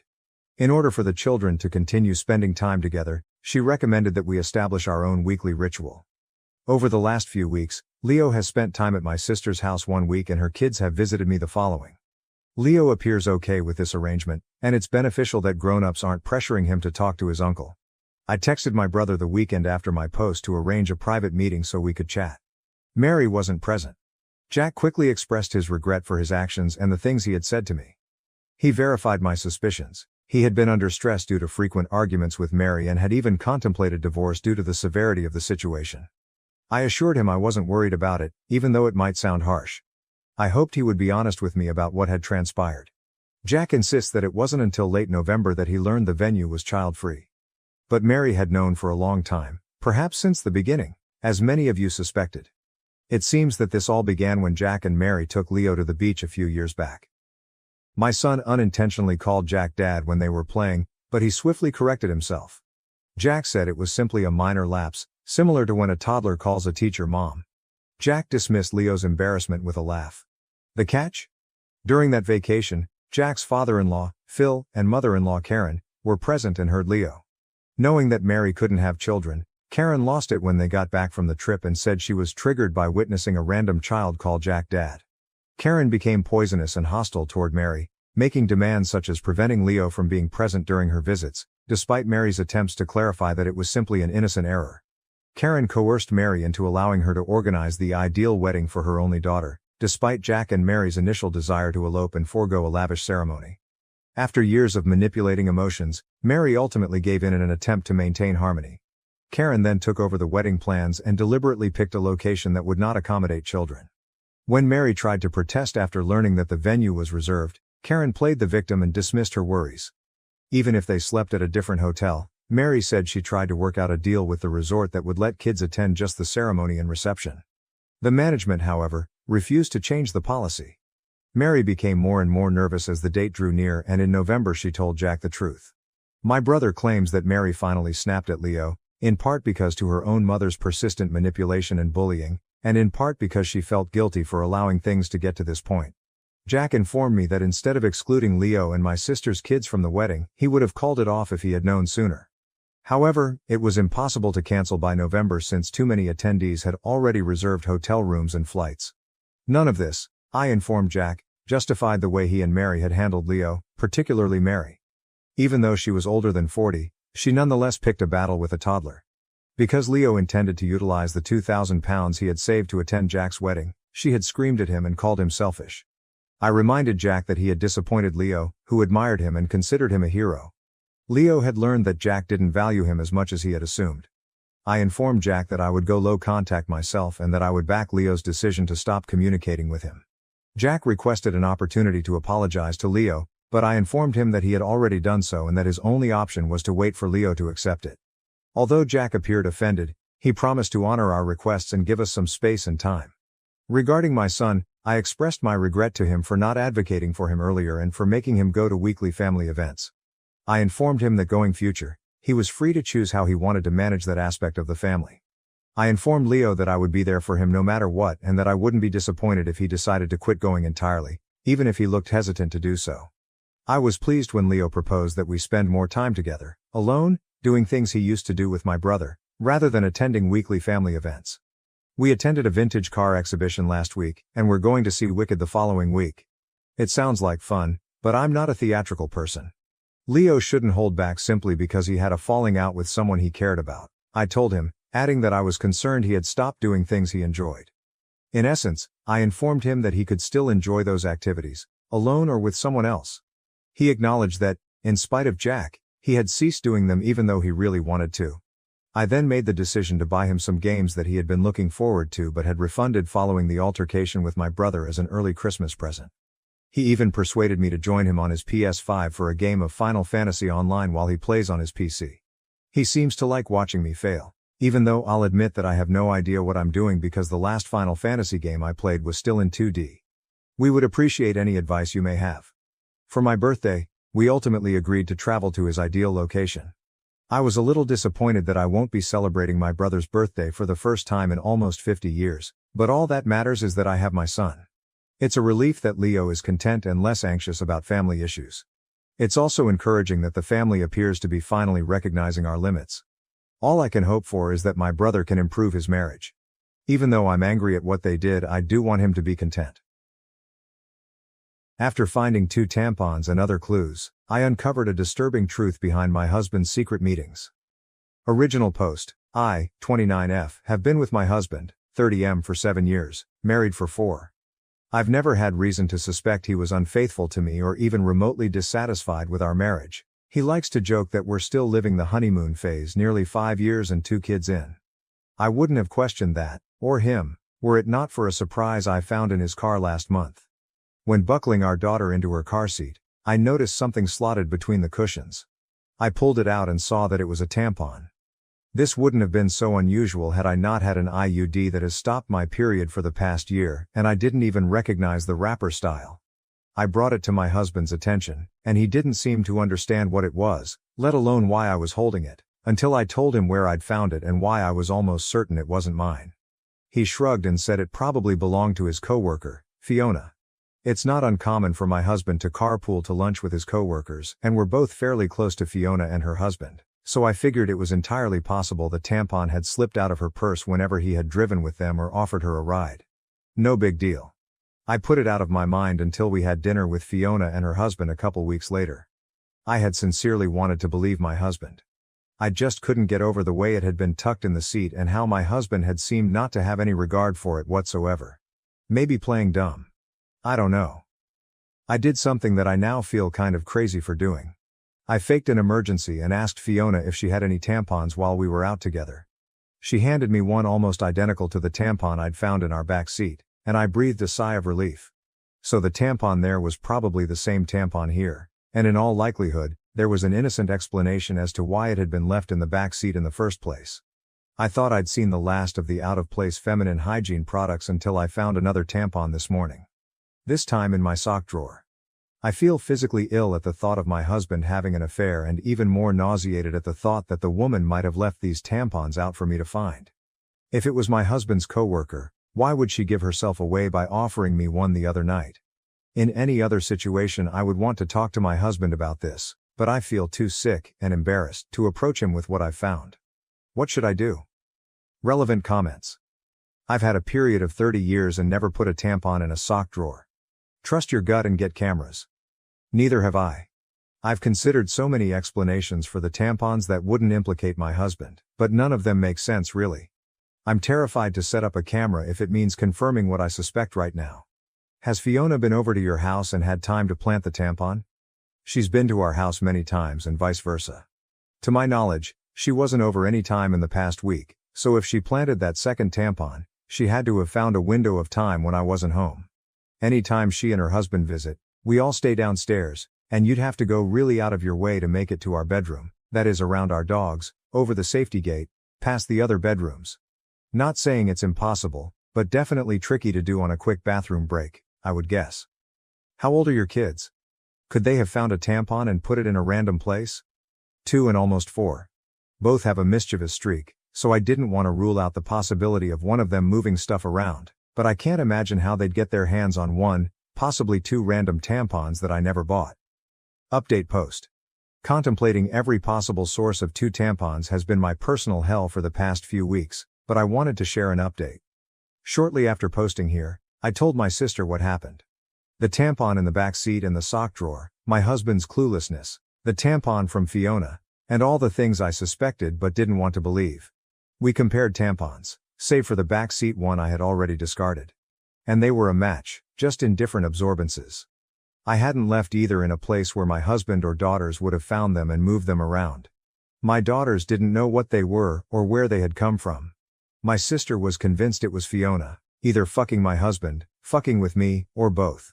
Direct confrontation of either party still seemed like a bad idea, so she suggested inviting Fiona and her husband over for our Labor Day barbecue. Unfortunately, they already had plans. My sister and I agreed that it was too soon for cameras without any other evidence, so it was just a waiting game from there. Watching my husband for any changed behavior, there was none. Our house for any misplaced foreign items, there were none. And even the girls for any new friends they might have met. My sister's husband was adamant on this last point, and partly why he was inclined to believe that the tampons were harmless. If anything had been happening in or around our home, he said, it would be nearly impossible to keep it from me and the girls, since my husband was the one taking them to and from daycare and most other activities during the week. I felt a good bit of consolation in that. It wasn't until my younger daughter, 2yo, came down with something last week that I felt any differently. I wanted to be the one home taking care of her, but my husband insisted that I stay at work while he stayed home with her. I was okay with that. My sister and her husband figured it was a good sign that he would take the time off at a moment's notice, and at that point, we were all already beginning to put the tampon fiasco behind us. By the third or fourth day, I was just happy to see a near-healthy child and a husband who was helping see her through it. Toward the end of that week though, I came home to something strange. The toddler that I'd left that morning in an old PJ set was now dressed in a onesie I'd never seen before, with a tiny clip in her hair. I can't say I have the sharpest memory, but I have a pretty good sense of what my kids wear on a day-to-day basis, and particularly what kinds of clothes they wear. I'd sworn off the full-length sleep suits with snaps across the front long before we'd ever had our second. The long snaps are just a pain in the ass and a no-go for efficient diaper changes, IMO. It's just not something I would dress her in, and my husband knows as much. He doesn't plan for, or buy the girls' clothes, and he certainly doesn't accessorize them, so I was bewildered. And kind of floored at the thought of someone around our sick child without my knowledge. I didn't think twice, and I went straight to my husband to ask if anyone had been over to see him or the girls. He seemed confused, like before, and asked me why I would think that. It had just been him and the kids all day. I asked him again, if someone had so much as stopped by to say hello, and he denied it. He told me to calm down. I might have lashed out and come forward with the accusations right then and there, but our older daughter was in the room, and she sensed something was up. In a calmer voice, I asked him a third time if anyone had been around our children, and my husband swore that the girls hadn't been around anyone but him. He also denied buying new clothes or doing anyone's hair. With our daughter in the room and my emotions all over the place, I decided to leave it. I couldn't make sense of it then, and it hardly seems clearer now, after I've driven myself half crazy with explanations that aren't adding up. Relevant comments. To answer a couple questions. My 2yo can only string together a couple words at a time, and when I ask her about her time with daddy or her clothes bow, she answers based on the cues I give her, for example, who gave you that pretty bow? And she repeats pretty bow back to me, or mama daddy, over and over. My older daughter, almost 4, was at daycare that morning, and she can't recall anything different from that day. Doesn't remember the PJ change or the hair clip, so my guess is she was changed sometime that morning, but I'm not totally sure. I have a 45 minutes commute to work, so stopping by for lunch isn't really feasible. My sister has been kind enough to leave work and drive past a few times here and there, and she hasn't seen anything out of the ordinary. We have a Ring camera at the front door, and I've got the app on my phone with notifs on. Nothing there yet. If anyone has recommendations for more discreet surveillance, I'd be open to it. I'm just the least tech-savvy person and worry another camera will be easy to detect. LOL edit. And yes, we get our carbon monoxide detectors tested regularly. Is it possible one of the hair clips came from daycare? I could see the hair clip being a possibility, but less likely on the onesie. My younger daughter hadn't been to daycare in days, and if either of them had returned with something like that before I would have noticed, especially since it was the kind of onesie I hate with a passion. LOL. People comment that they can't wait to find out the ending to this saga. My money's on the Hollywood horror ending. Hopefully dreamed up the dogs too so I can finally stop picking up their imaginary shits and whatnot. Final update post. After nearly losing my mind over a hair clip and a onesie, I realized I wasn't getting anywhere with the accusations and half-baked guesswork. I'd gotten so absorbed in the paranoia and misery of my situation that I wasn't sleeping, eating or caring for my kids the way I should have been. And I wasn't getting any answers. So I decided to pull the trigger on the hidden cameras and have them shipped to my sister's house, with my BL agreeing to help with the install setup over at mine. Before the cameras were ever delivered though, I got my long-awaited confirmation last week. A Ring notification had alerted me to motion at the front door while I was at work. Half expecting to see a delivery person, pet or lawn care salesman for the 15th time, you can imagine my surprise when I saw a clip of a young woman leading my daughter into the house hand in hand, with my husband and other daughter close behind them. The girls were supposed to be in daycare and my husband was at work. The woman, as far as I knew, was living 2 states away with a court order keeping her there. I immediately called my husband to ask him what the fuck this woman was doing in our house. He didn't answer, so I texted it to him.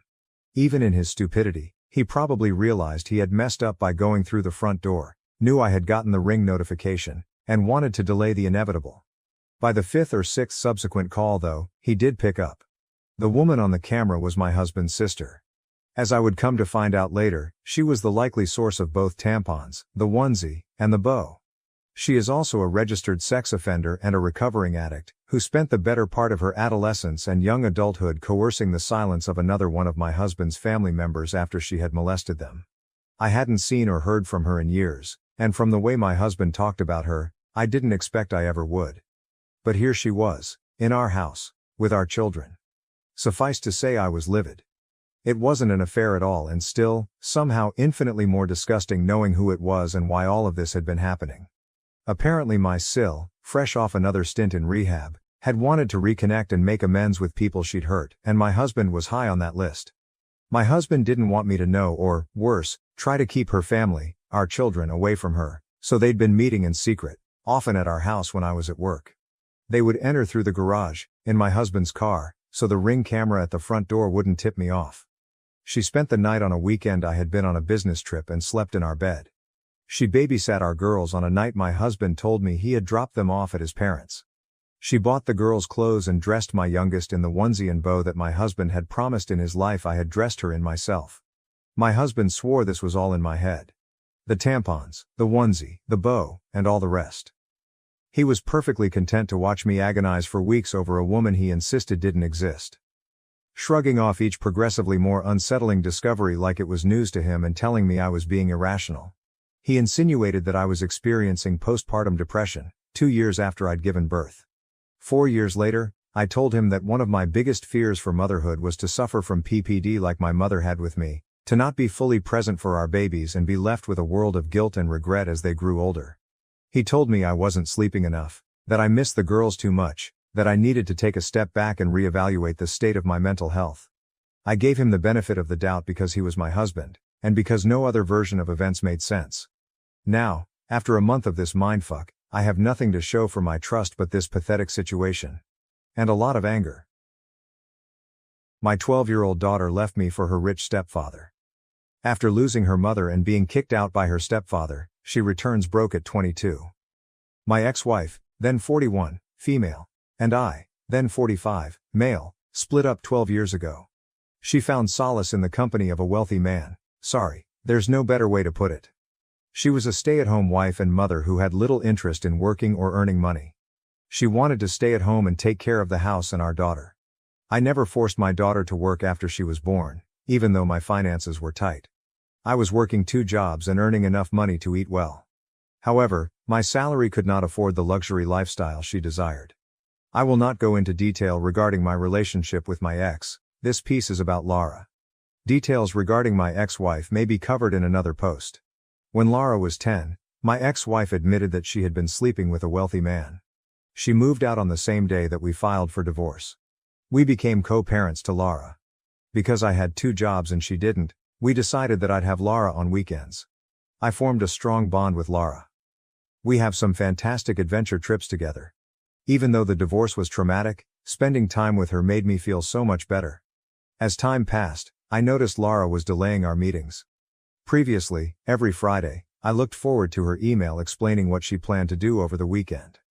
However, the email's substance eventually changed to, "Sorry, I can't make it this weekend. We're going skiing," or, "We have other fancy sports or SL trips with stepfather."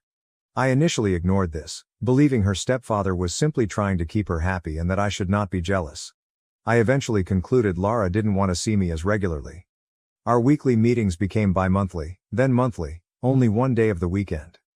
I saw she was not enjoying our time together as much as she used to. When it became clear that she was purposefully avoiding me, I challenged her. I tried to explain that I was doing everything I could to keep her happy, even overextending myself financially. Despite this, she continued to forsake our weekends together. She began lying, claiming she had schoolwork or projects on weekends when in fact, she was going out with her stepfather. Her excuses sounded real at times, but they were mostly made up. Whatever little time we had together, she would always complain about how much better it was going out with her stepfather since he doesn't look at the price tag before ordering anything. Even on trips I accompanied her on, she would prefer to spend time with her stepfather. She began grumbling about tiny inconveniences that previously did not disturb her. But she never stopped talking about the new PlayStation 5 or bike her stepfather gave her, or the expensive stuff her mother purchased.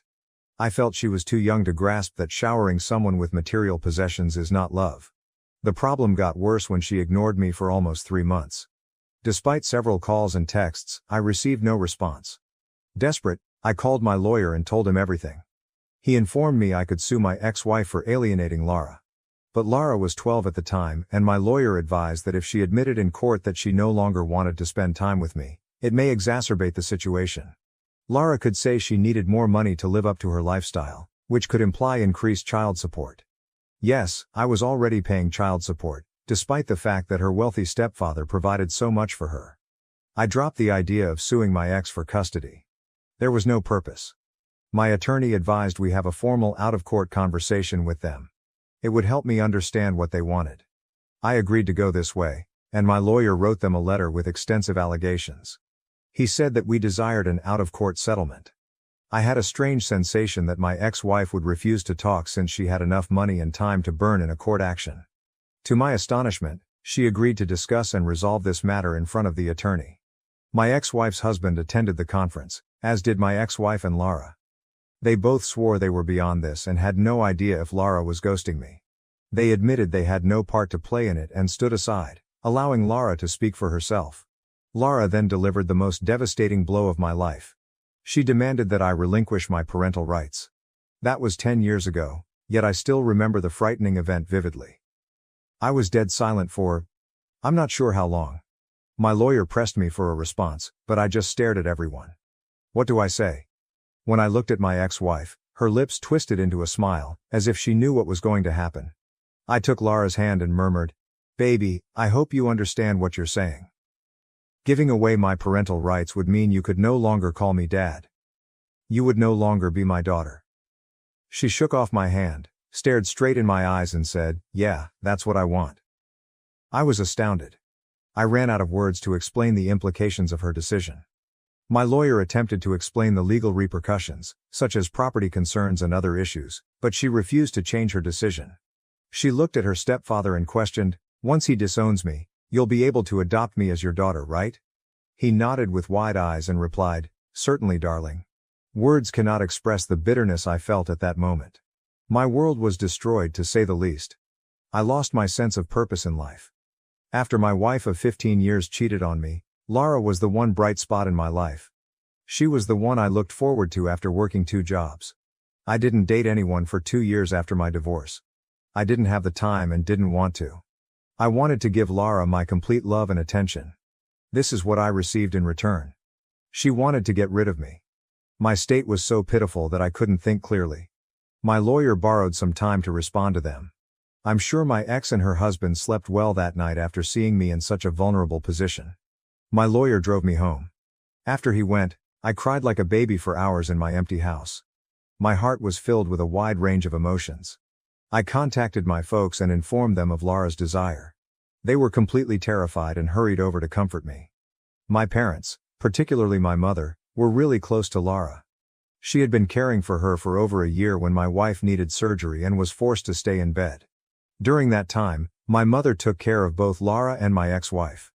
Mom gave it a go, but Lara insisted that I give up my parental rights. She passionately wanted to be her stepfather's daughter. He had informed her that he couldn't adopt her unless I relinquished my parental rights.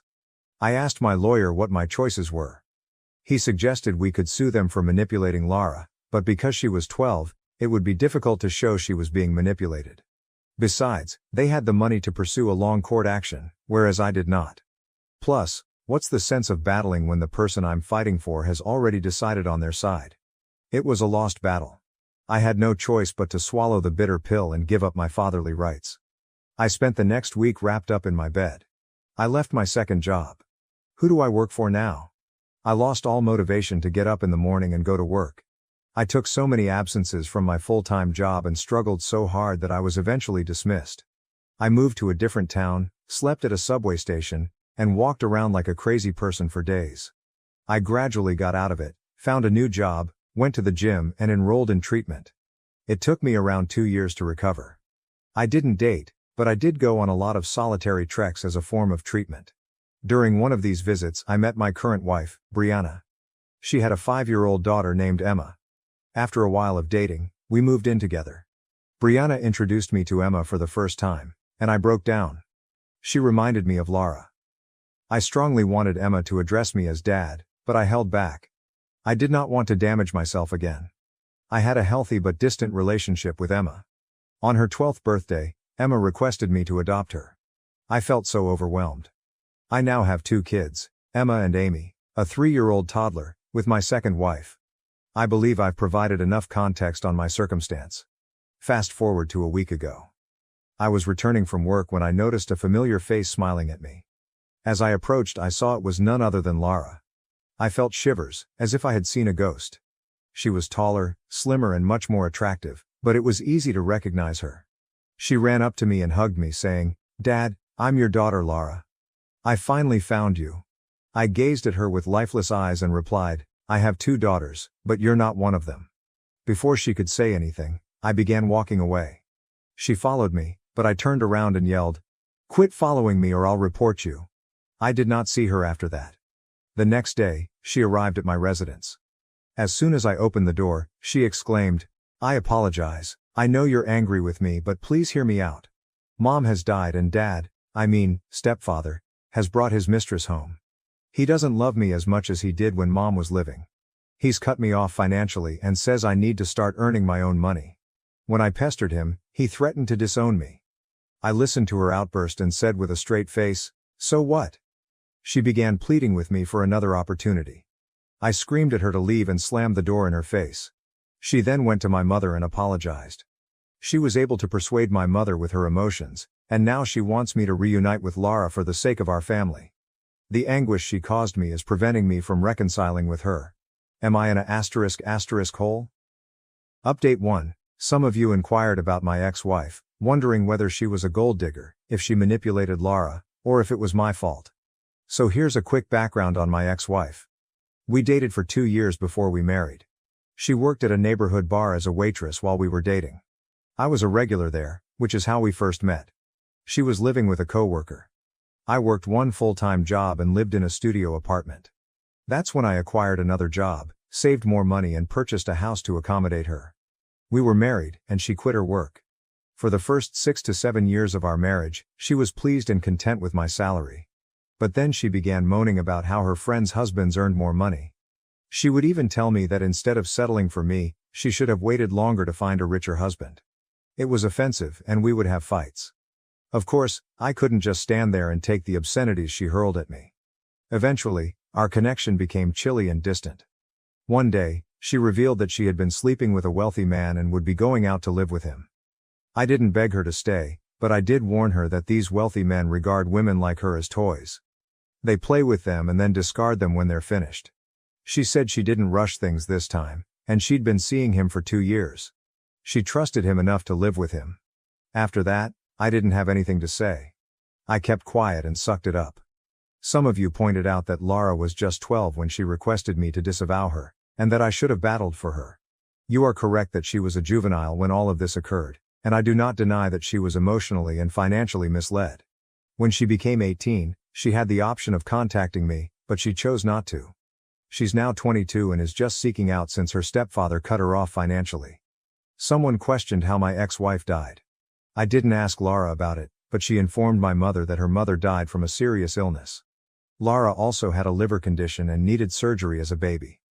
The problem is that Laura is exploiting my mother's emotions in order to assist her reconcile with me. Instead of discussing it over the phone, I went to see my mother and discovered that Laura had fed her sob stories to win her back. She stated she was homeless, had no employment or money, and had been living on the streets since her stepfather kicked her out. My mother requested I meet her and I accepted for her sake. Mom contacted Laura, and she arrived within an hour. I probed her aggressively and all of the facts came out. It turns out that her mother and stepfather spoiled her so much that she never finished high school. She was too busy vacationing and dining with them to think about schooling or school. I'm not sure what that man was thinking by indulging her in this way. I'm not sure what her mom was thinking when she allowed this to happen. Laura insisted that everything she did and said, including the parental rights issue and the ghosting, was part of her mother's plan to embarrass me. I asked her why her mother would do such a thing. She said it was because I didn't make enough to purchase her mom high-end clothing and accessories, which had embarrassed her in front of her friends. Laura claimed her mother devised the scheme to shame and humiliate me in front of her new husband. Listening to this was really distressing because it brought back all of the traumatic experiences I had worked so hard to forget. I told Laura that the past was done, her mother was gone, so what did she want from me now? She asked me to accept her as my daughter again. When I questioned what would happen after that, she quickly said, "It means I would be your daughter, and you would have my back." I answered, "Okay, I will accept you as my daughter, but all you will get from me is love. I'm planning to give Emma and Amy my property, insurance money and savings. But I shall cherish you as my eldest daughter. Will that work for you?" She froze.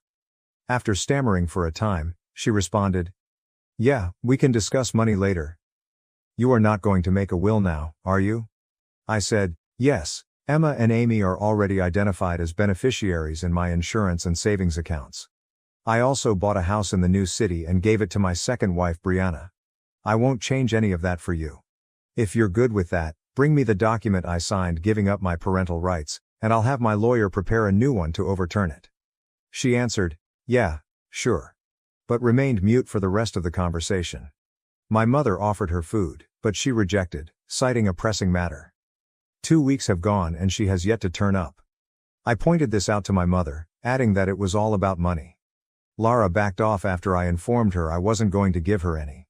What a useless piece of work she is. Update 2. I warned you it was all about money, and it certainly is. Laura returned to my mother's house 2 weeks ago, despite the fact that we had last spoken 4 months ago. She looked awful, with red puffy eyes covered in dark rings and rashes all over her body, possibly caused by swallowing something she was sensitive to. She was crying and screaming for assistance. She demanded money from my mother. Laura explained that she had been living with a friend since her stepfather disowned her, but that friend had now thrown her out as well. She claimed to have sold the majority of her items to buy food in recent months, but she now had no money or possessions. Mom questioned why she hadn't acquired a job. Laura claimed she dropped out of school and no one would hire her. Mom recommended communicating with a friend who manages a bakery to see if she could get Laura a job as a cleaner or something similar. After all, there are many careers that do not require a high school graduation. Laura remained mute and wailed, asking my mother for money. Mom gave her some packaged meals and $100. She also questioned why Laura had not brought the paperwork to challenge the disownment. Laura stated that it was at her stepfather's place and that she would retrieve it next time. She accepted the money and food, then left. Mom didn't tell me about this visit at first because she assumed I'd be upset with her. 3 days earlier, Laura returned to my mother's house with the same sob story. Mom asked what she did with the money, and Laura responded she spent it on groceries. When Mom inquired about the job, Laura did not provide a direct answer. This time, Mom refused to give her any more money, claiming she didn't have any to spare and no more food. She simply handed her a loaf of bread. As Laura was preparing to leave, Mom inquired whether she had changed her mind about being my daughter. Laura responded, "What is the sense of having him as my father if he isn't going to give me any money? He has given everything to his beggar stepchildren." Mom was taken aback by her statements and chased her out of the house, threatening her not to return. Mom quickly called to tell me about both trips. I did feel upset with her for assisting Laura the first time, and I warned Mom to be cautious while answering the door at night. Based on Mom's description of Laura's appearance, it appears that she is engaged with bad company and may pose a threat to Mom, especially since she is living alone following Dad's death last year. We want to seek a restraining order against Laura in case she returns and causes trouble again. Today I went to my mom's residence. I went outside to see whether Laura was around, but I couldn't find her. I will be staying here for a week. I don't know what to do, but I'm sad about her. If what she said about my ex-wife is correct, my ex went too far in her attempts to disgrace me, destroying her own daughter's life. If Laura is lying about it, she has already paid the price for her nasty behavior. By the way, someone remarked on my previous post that everyone has the freedom to make their own decisions, and Laura wasn't bad for choosing her stepfather over me. She was simply on the wrong side. I suppose that's true. She made a decision 10 years ago, and she has to live with the consequences for the rest of her life. I threatened to cut off my children's inheritance if they don't become independent by getting real jobs. Am I the asshole for being too harsh? Hi Reddit. I am a 55-year-old father and accomplished company owner. I've been running my own business for about 30 years, and I've done well for myself. My wife, 53F, and I have been married for 29 years and have 2 adult children, Caleb, 28M, and Maya, 26F. My parents left me a considerable legacy when they died, which helped me expand my firm to where it is today. So let's pretend we're financially comfortable. Now, this inheritance isn't just a sliver of change, it's a life-changing sum of money that, in the wrong hands, might easily be wasted. My wife and I have always recognized the benefits of hard work. We did not come from a wealthy family and had to start from scratch. We wanted to give our children possibilities they didn't have, but I'm starting to wonder whether we went too far. I guess that's why I'm here. I need guidance. My parents were not tremendously wealthy, but we did okay. When they died, they gave me a considerable legacy, primarily real estate, which was rather inexpensive at the time. However, I did not use that money until I had earned my own. I wanted to prove to myself, and perhaps to them, that I could make it on my own, even after they left.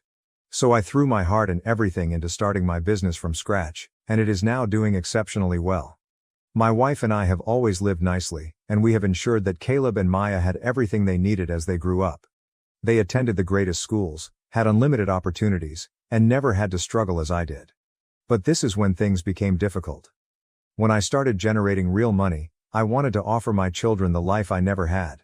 They attended the best schools, dressed the best, and had everything they needed. We established trust funds for them when they were born, so at the age of 21, they had more money in their accounts than I did at the time. Caleb and Maya grew up in an entirely different environment than mine. They never had to work summer jobs or worry about paying for college, and now they're grown-ups relying on trust funds with no actual jobs or ambition. They live in their own little bubble, entirely separated from the outside world. I had always thought that as they grew older, they would desire to make something of themselves, but that has not happened. Caleb spends his days hanging around with friends and spending money on flashy gadgets, whilst Maya is into the influencer lifestyle, attempting to construct a brand around herself with no actual substance. They are both entitled, lazy, and frankly, bullies. They have never had to struggle, and it shows. I adore my children, but seeing them like this is frustrating. They don't seem to understand the worth of anything because they have never had to earn anything. My wife, bless her heart, is far more patient than I am. She keeps telling me they'll figure it out eventually, but I'm not convinced. That is why I ultimately decided to take issues into my own hands. It all came to a climax during a family meal a few weeks ago. My wife and I were discussing our retirement plans, nothing too serious, just brainstorming ideas for what we might want to do after we retire from the business. Caleb and Maya, understandably, were uninterested in the discussion until I indicated that we'd have to decide how to manage the inheritance. Suddenly, they were all ears. I suggested that they take over the company in the future, but they promptly dismissed the idea. Caleb chuckled and stated that he did not want to squander his life working, and Maya made a sarcastic remark about how she is too preoccupied with her career to worry about it. I could feel my blood boiling.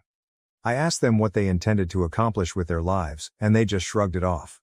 Caleb claimed he didn't need to work because the trust fund was sufficient, while Maya stated that she was building her brand, whatever that means. That's when I understood how far gone they were, and that my biggest error might have been giving them too much too quickly. When I was their age, I was already working hard to earn a living. I was on building sites at dawn, learning the craft from the ground up. My children, on the other hand, appear satisfied to sit back and live off the family's fortune, with little desire to pursue their own success. I attempted to convey that life is more than just coasting on what you've been given, but they didn't hear me. They made it apparent that they had no intention of working a real job or making any substantial contributions to society. It was like speaking to a brick wall. After supper, I could not stop thinking about it. My children are grown adults, but they behave like pampered teenagers. I couldn't shake the notion that I had let them down somehow. I spent years creating something that may prepare them for life, but instead of appreciating it, they simply take it for granted. Something had to change quickly. The next morning, I sat down with my wife and explained what I was thinking. We needed to stand firm, or our children would grow up to be useless people without a purpose. She wasn't delighted at first. As I previously stated, she is more patient than I am, but she finally agreed that something had to be done. At the next family supper, I informed Caleb and Maya that I was modifying the terms of their inheritance. They would no longer receive any money until they worked full-time for at least 2 years. And by real jobs, I mean full-time work that is unrelated to our family business and pays someone other than us. There will be no begging for a position or requesting favors from our pals. They needed to find their own path. The expressions on their faces were priceless. Caleb actually snorted, as if he couldn't believe I was serious, and Maya simply stared at me as if I had a second head. I stressed that this was non-negotiable. They could either step up and demonstrate their ability to succeed on their own, or they could say goodbye to their inheritance. Caleb was the first to react. He slammed his fork down, claiming it was wrong that I was holding their futures hostage. Maya, never to be outdone, jumped in, claiming that I was attempting to wreck their lives because I did not comprehend the current world. My wife attempted to negotiate, saying that we could find a common ground, but I stayed fast. I assured them that this was for their own good, even if they couldn't see it just now. Caleb and Maya left shortly after that. They both stormed out in rage, screaming about how I was ruining everything. My wife merely glanced at me, as if she didn't know whether she should be angry or proud. I told her I wasn't doing this to be harsh. I just wanted them to mature. But even as I said it, I wondered if I had made a big mistake. The aftermath of that dinner was immediate and severe. Caleb and Maya didn't communicate with us for a week, which is rare given how much they rely on us for everything. My wife was split between supporting me and wanting to smooth things over with the kids, but she ultimately stood by my side. She agreed that they needed a wake-up call, no matter how harsh. Caleb finally called, but it wasn't to apologize. Instead, he preferred to dispute. He said I was being unrealistic, and that expecting him to find a real job was setting him up for failure. He told me I didn't realize how difficult it was for his generation, how the employment market had changed, and how he shouldn't be compelled to do something simply to illustrate a point. I heard but did not back down. I reminded him that everyone has to start somewhere, and that if he was serious about his future, he'd figure out how to make it happen. Maya chose a different method. Rather than confront me directly, she attempted to go through her mother. She informed my wife that she was supporting her brand, and that I was hurting her career by pushing her to take a job she did not want. My wife, bless her, attempted to be diplomatic, but she eventually informed Maya that she needed to stop relying on us and start working on her own. Neither one of them took it well. Caleb accused us of being out of touch, and Maya claimed that we were sabotaging her progress. They both threatened to exclude us from their life, which seemed like a slap in the face. But we did not back down. We informed them that this was non-negotiable, and that if they wanted to inherit anything from us, they had to demonstrate their ability to make it on their own. We're now in a standoff. My wife is attempting to maintain order, but the children refuse to cooperate. They've made it clear that they believe we're being unreasonable, and they're not afraid to tell us so. Part of me feels terrible, as if I pushed too hard, but another part of me knows this is the correct thing to do. They need to learn to stand on their own 2 feet, even if it means being furious with us for a while. So Reddit, am I in a *** hole for giving my children this ultimatum? I want the best for them, but I don't want to push them away. Did I go too far, or is this tough love just what kids need? Update 1. 1 month later. Things became even more problematic when I posted about what was going on with my children. Caleb and Maya, still enraged by my ultimatum, decided to include the extended family. They went immediately to my in-laws and even contacted several of my cousins, talking about how unfairly they were handled. It wasn't long before I began receiving phone calls and texts from various family members, some of whom I hadn't spoken with in months, all wanting to comment on the situation. My parents-in-law were the first to call. They were understandably anxious and wanted to know what was going on. My father-in-law, who has always been a softie, believed I was being too severe and suggested I soften up with the kids. My mother-in-law, on the other hand, was more encouraging of my decision. She has witnessed firsthand how spoiled Caleb and Maya have become, and she is concerned that if we continue to enable them, they will never learn to fend for themselves. Then my cousins joined in. One of them, who is more like a brother to me, said he understood my point of view but cautioned me from pushing Caleb and Maya too far. He reminded me that our generation was raised with different ideals, and that I might need to be more aware of the pressures that young people face now. Another relative, a successful lawyer, accused me of attempting to control my children's life and advised me to let them sort things out on their own, even if it meant they failed. Despite the conflicting perspectives, I remained steady. I stressed to everyone who inquired that this was not about controlling Caleb and Maya's lives. It was about ensuring they had the necessary abilities and mindset to achieve on their own. I wasn't asking them to become CEOs overnight, but rather to demonstrate that they could hold down a job and contribute to society. I knew it wouldn't be easy for them, but I felt it was necessary. Caleb and Maya did not take this lying down. Caleb, the more rebellious of the two, decided to start a business. He claimed he was going to start day trading since he had read online about people making a lot of money doing it. He poured his little funds into it, but within weeks, it was evident that he was in over his head. He lost practically everything and then had the audacity to phone me begging for more money to invest. I told him no, that this was not the type of work I was talking about. He hung up on me, and we have not spoken much since. Maya went a different route. She began attending networking events, which appear to be little more than parties where people drink cocktails and discuss their brands. She said she was developing vital connections to help her advance her profession, but I knew otherwise. It was just another method to avoid doing a real job. When I asked how these events were translating into real opportunities, she became defensive and accused me of not believing in her. I informed her that I believed in hard work rather than playing pretend.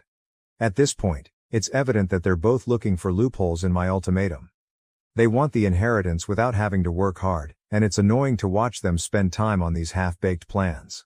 But as much as it hurts to see them struggle, I'm not backing down.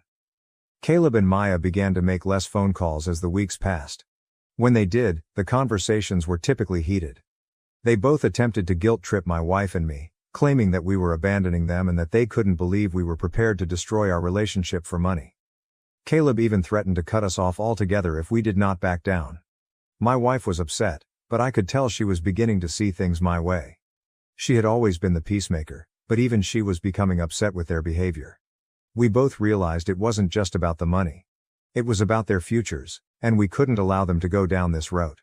Still, it was difficult to hear our children threaten to break ties with us, especially because all we wanted was for them to flourish on their own. At one time, Maya attempted to turn several of our friends against us. She claimed that we were unrealistic, didn't understand the new employment environment, and were setting her up for failure. Some of our acquaintances, particularly those with children of similar ages, sympathized with her, complicating matters even more. We began to receive unsolicited advice from individuals who had no idea what was going on, and it seemed as if the entire world had become engaged in our family drama. Despite this, my wife and I remained on course. We understood that succumbing now would only reinforce the behavior we were attempting to change, but it was difficult, really difficult. And I couldn't help but worry if we were doing the right thing. We decided to reduce Caleb and Maya's monthly allowances to make things more realistic for them. Until now, they had been receiving a rather large sum from us each month, which they spent for everything from rent to shopping sprees. But if we were serious about teaching kids to stand on their own, this had to cease. We also canceled the credit cards associated with our accounts. If they wanted to continue living the way they had been, they'd have to figure out how to pay for it themselves. The reaction was quick.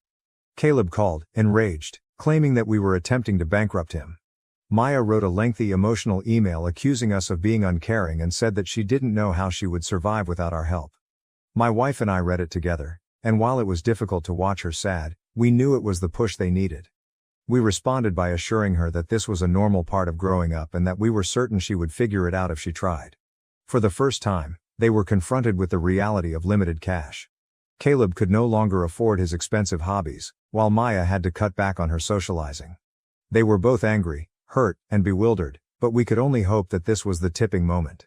It was a tough love approach, but we felt it was the only way to get through to them. So, Reddit, what are your thoughts? Are we going too far, or is this just what they need? I'm staying solid in my decision, but it's taking a toll on our family. I would appreciate any help or insights you can provide. Update 2. 6 months later. Hello Reddit. We appreciate all of your help and advice over the past few months. It's been a difficult journey, but I thought it was time to update you on what's happened since my last post. First, I'd like to add that I took several of your comments seriously, particularly the ones about mixing tough love with emotional support. So this is what has been going on. Let us start with Caleb. He was missing for a bit after our most recent major disagreement. He wasn't returning calls, and when we did speak with him, it was evident he was still upset over the whole thing. I knew he was going through a difficult period, but I also realized he needed to figure things out for himself, so we gave him space. Caleb realized around 2 months after the ultimatum that he couldn't keep coasting on his remaining savings. With no income and no help from us, he was compelled to look for work. He initially sought to apply for high-paying opportunities in industries where he had no experience, but when those didn't work out, he had to lower his expectations. He eventually got a job at a local manufacturing business. It wasn't flashy, and it wasn't what he wanted. But it was a legitimate job with genuine hours and a real payment. The first few weeks were tough. Caleb frequently complained about the physical effort, the early mornings, and the monotony of the job. He despised every minute of it and made sure we knew. But my wife and I remained supportive, encouraging him to persevere and reminding him that everyone has to start somewhere. He gradually, and I mean slowly, began to acclimate. He began to take pride in his work, and while he would never confess it to me, I could tell he was beginning to recognize the significance of what he was doing. He's been at the facility for nearly 4 months, and while it's still not his ideal job, he's no longer considering quitting every day. He's even started saving a little portion of his paycheck, which he'd never done before.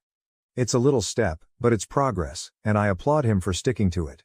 It's evident he's not quite there yet, but I'm seeing hints of the guy I always knew he could be. Now on to Maya. Her journey has been unique, but equally tough. After we took away her stipend and canceled her credit cards, she tried to keep up appearances for a while. She'd continue to brag on social media about her fantastic life, but it was clear that things were falling apart behind the scenes. Maya eventually understood she couldn't keep pretending things were fine.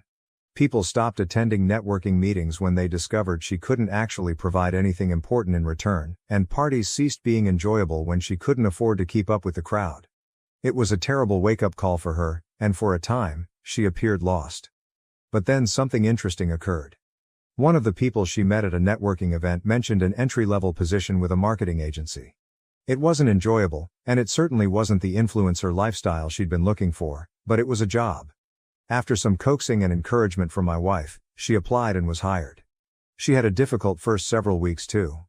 Maya was not used to answering to anyone and struggled to acclimate to the job's structure and deadlines. She contacted us several times in tears, unhappy with her supervisor or overwhelmed by her task, but like with Caleb, we remained supportive while telling her that this was part of growing up. She gradually regained her footing. She's been with the firm for approximately 3 months, and while she still doesn't love it, she's starting to understand the importance in what she's doing. She even discussed taking some courses to hone her talents, which is a significant step for her. With both Caleb and Maya now working, our family's dynamics have begun to evolve. Our once stressful and unpleasant family reunions have gradually become more relaxed. There is certainly some stress. Caleb and Maya aren't delighted with their new circumstances, but there is also a sense of relief. My wife and I have tried to be there for them as much as we can without giving in or bailing them out, and I believe they are beginning to appreciate that. Interestingly, Caleb and Maya have begun to bond via their common professional experiences.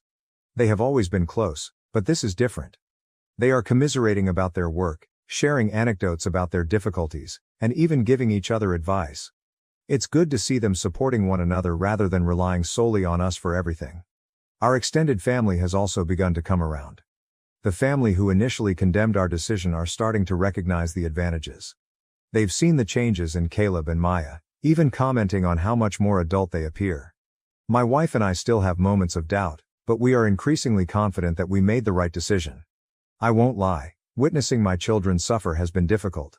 There have been times when I wondered if I made the right decision. But seeing them gradually begin to figure things out has been fulfilling in its own way. I know they aren't out of the woods yet, but they are making progress, which is all I can ask for. So that's where things are now. I know this trip is far from over, and there will be more hurdles ahead, but I am cautiously optimistic. Thank you again for all of your advice and assistance.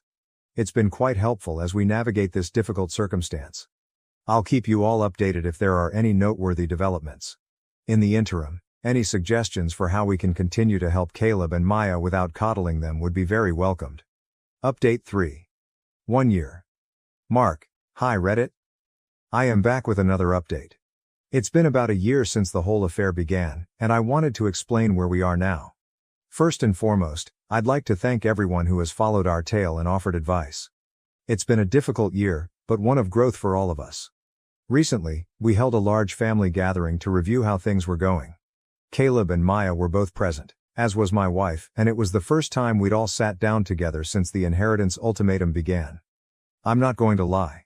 I was nervous. I wasn't sure how they'd react or whether they'd be willing to discuss their development. But to my surprise, the chat went better than I had anticipated. I began by telling them how proud I was of the progress they'd made over the last year. Caleb has stuck with his job at the manufacturing factory, and while he doesn't particularly enjoy it, he has made significant progress. He's acquired a strong work ethic, and his supervisor even told me, via a common contact, that Caleb has been doing an excellent job. He started saving money and is thinking of taking some night classes to better his skills. Maya, on the other hand, has begun to establish her foothold in the marketing world.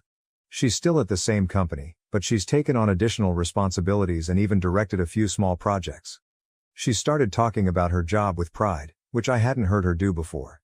She's also enrolled in several online classes to expand her knowledge, and she's starting to realize the importance of working her way up rather than expecting everything to come easily. We discussed the inheritance circumstances again to ensure that everyone was on the same page. I underlined that the terms remained unchanged, 2 years of steady, meaningful work before they could get their inheritance. Caleb and Maya both accepted this without fight, which was a huge relief. It's evident they're not happy about it, but they're not fighting it as hard as they were before. As we were winding up our talk, something unexpected happened. Caleb added that his employer had been speaking with him about a promotion. It's not a great leap, but it would entail more responsibility and a higher salary. He appeared shocked that he was being considered, but I was not. I've witnessed the changes in him over the past year, and I'm not surprised that his efforts are being recognized. He's still sorting things out, but for the first time, he's discussing his job as a long-term profession, rather than something he's doing to meet inheritance requirements. Maya also had some news. She's discovered a genuine joy for her marketing career, particularly the creative aspect. She's been discussing with her supervisor the prospect of moving into a more specialized function, and she's even considering returning to school to pursue a degree in marketing. This is a significant departure from the Maya of a year ago, who was more concerned with her social media following than with any genuine career path. It's been incredible to witness these developments in them. They're each starting to discover their own path, and while they still have a long way to go, they're making progress that I never imagined possible a year before. Our family dynamics have improved as a result of all of this, which has been both surprising and enjoyable. There's a true relationship today that didn't exist before. Our interactions are deeper, more meaningful, and less about money or material possessions. Caleb and Maya are beginning to perceive us as more than simply wealthy parents. We are individuals who care about their futures and happiness. We've also witnessed an improvement in Caleb and Maya's relationship. They'd always been close, but there was always a competitive edge between them, driven by who could obtain the most from us or live the most extravagant lifestyle. They now support one another in ways they never did before. They've even talked about collaborating on some side projects, combining Caleb's practical skills with Maya's creative abilities. It's early days, but it's encouraging to see children thinking about how to help one another rather than relying solely on us. This event has also brought me and my wife closer together. We've had to make some difficult decisions as a team, and while we haven't always agreed on everything, we've learned to communicate more effectively and support one another through the obstacles. It's been a learning process for both of us, as parents and partners. So, Reddit is where we're at. I am optimistic about the future, but I am aware that we are not yet out of the woods. The coming year will be critical, especially as they reach the 2-year milestone of the inheritance conditions. We'll continue to assist them as best we can, and I'll keep you all updated on how things proceed. Any ideas or suggestions on how to sustain this momentum would be highly appreciated. Update 4. Final update. Hi Reddit. It's been 2 years since I initially sought your assistance, and I wanted to provide you with one final update. It's been a long trip, and I can't thank you enough for all of your help and advice along the way. This experience has been tough, but also quite gratifying. As we approached the 2-year mark, the family felt a sense of expectancy. Caleb and Maya were both aware that the inheritance circumstances were about to be reviewed, and while they didn't say much about it, I could tell it was on their minds.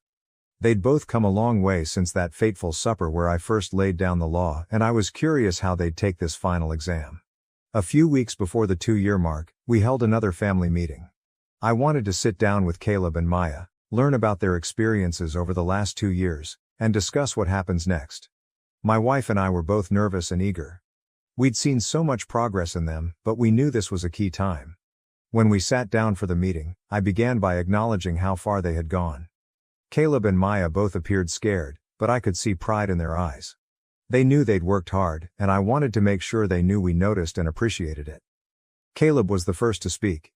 He discussed his time at the production factory and how he came to see work as more than simply a means to a goal. He's been promoted twice since my last update, and while it's still not his ideal job, he's beginning to recognize the value of hard effort and consistent advancement.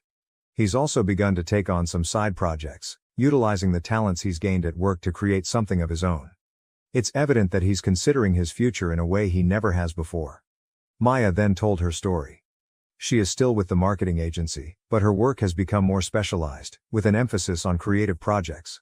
She's also taken some college courses in marketing and design, and she's discovered a genuine enthusiasm for her profession. Maya has always been creative, but now she's turning that creativity into something solid, something that could lead to a real job. She's pleased with her accomplishments and optimistic about the future. After they were finished, my wife and I discussed our ideas. We told them how proud we were of their growth, how they had overcome obstacles and learned from them. We discussed how important their trip has been and how it has prepared them for whatever is ahead. Then I surprised them. I informed them that due to their growth, we were increasing their inheritance. I stressed that this was more than just a reward for completing the 2 years. It was a recognition of the individuals they had become. They were astonished and, I believe, overwhelmed, but largely thankful. For the first time, I felt as if they genuinely appreciated the importance of what they were receiving. Not just the money, but also the lessons they acquired along the road. So where are we currently? Caleb and Maya are significantly better off than they were 2 years ago. Caleb is still working at the company while also working on his own projects, and he is considering starting his own firm eventually. Maya is excelling at her marketing agency and is thinking about obtaining a degree full-time. They've both matured tremendously, and I couldn't be more proud. So this is my final sign-off. Thank you for following our story and helping us along the road. If I could leave you with one piece of advice, it would be to never be hesitant to challenge your children, no matter how difficult it may be. Sometimes the most difficult decisions lead to the greatest growth. Good luck to everyone, and I hope your own parenting experiences are as rewarding as ours have been. Take care, Reddit, and who knows, perhaps I'll return someday with another story. Until then, cheers. I've worked hard for 17 years to support my family, only to discover my wife's betrayal and that some of my kids aren't mine. Original post. Hi, I'll try to keep this short. Both in our 30s and have been together 17 years. I male 30s and am the sole provider for my family of 6, partner and 4 kids. 2 high-energy dogs. I work 5 days a week and sometimes work on weekends if we need a little more cash. My partner is a SHM and hasn't worked since our eldest was born.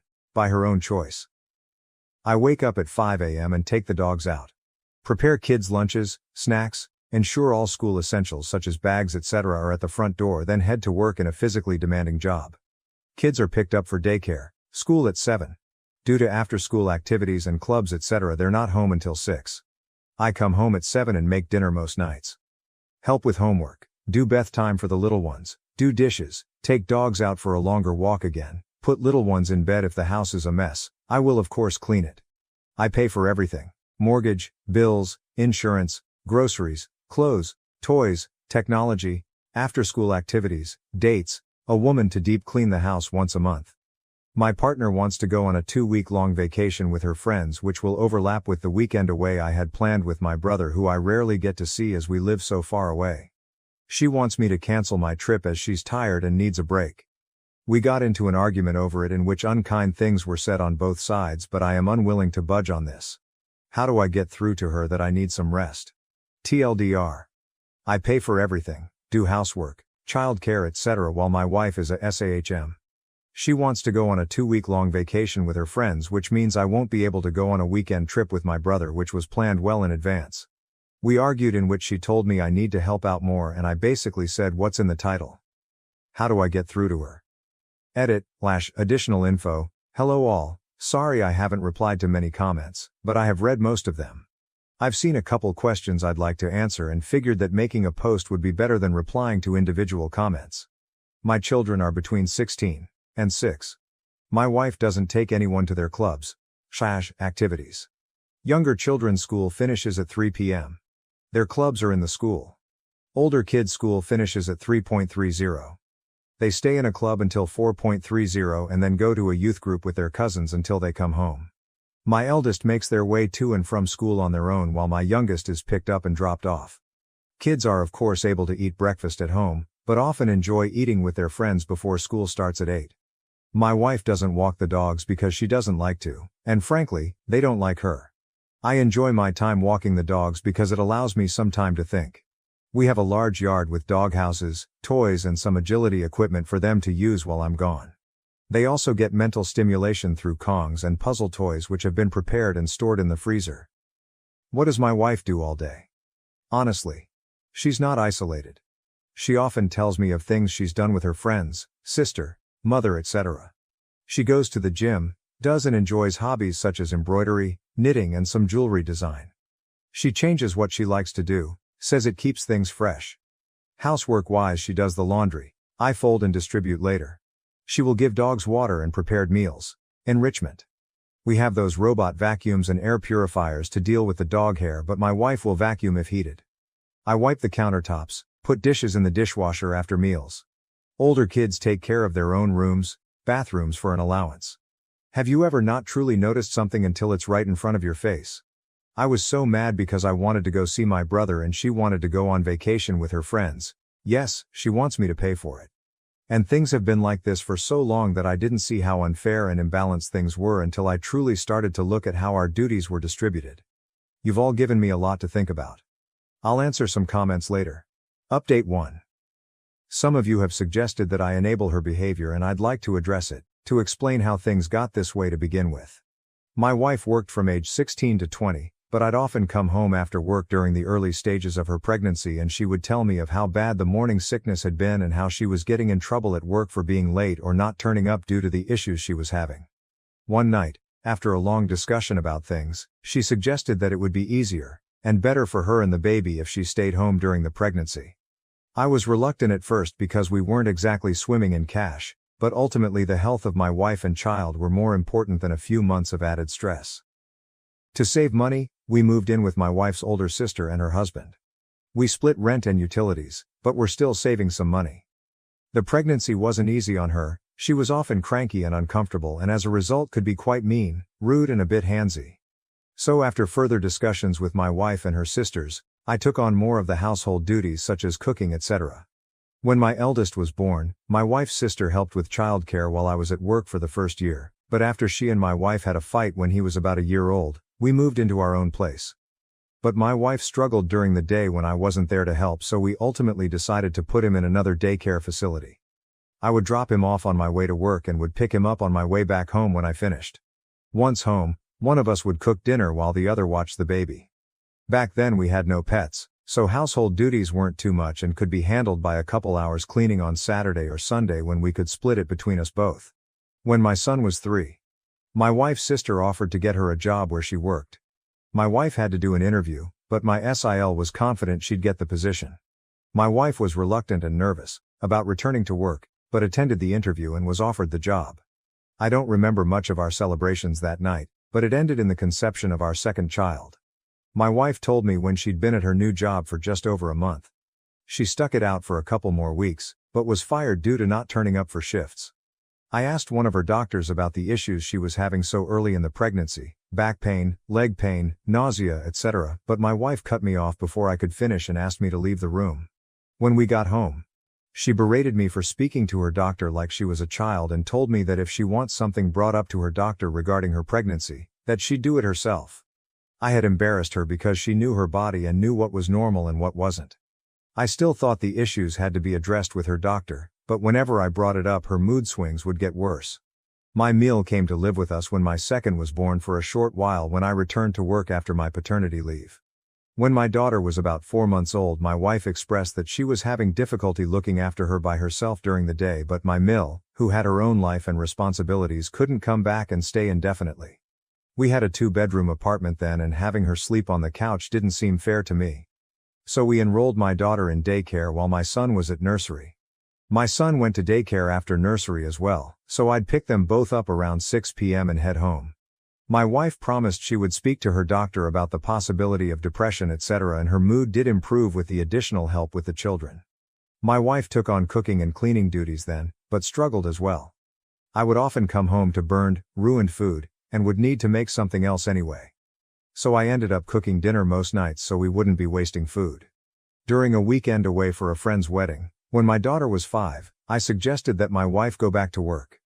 Both kids were in school now, and I thought we could improve our lifestyle with 2 incomes. We had recently bought a house because the apartment was too small for us and the children needed their own rooms. She seemed hesitant, which I understood after being out of work for so long, but she agreed.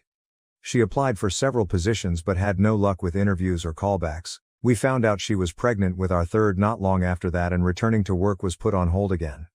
The pregnancy was difficult as expected, but again my mill came to stay when I had to return to work.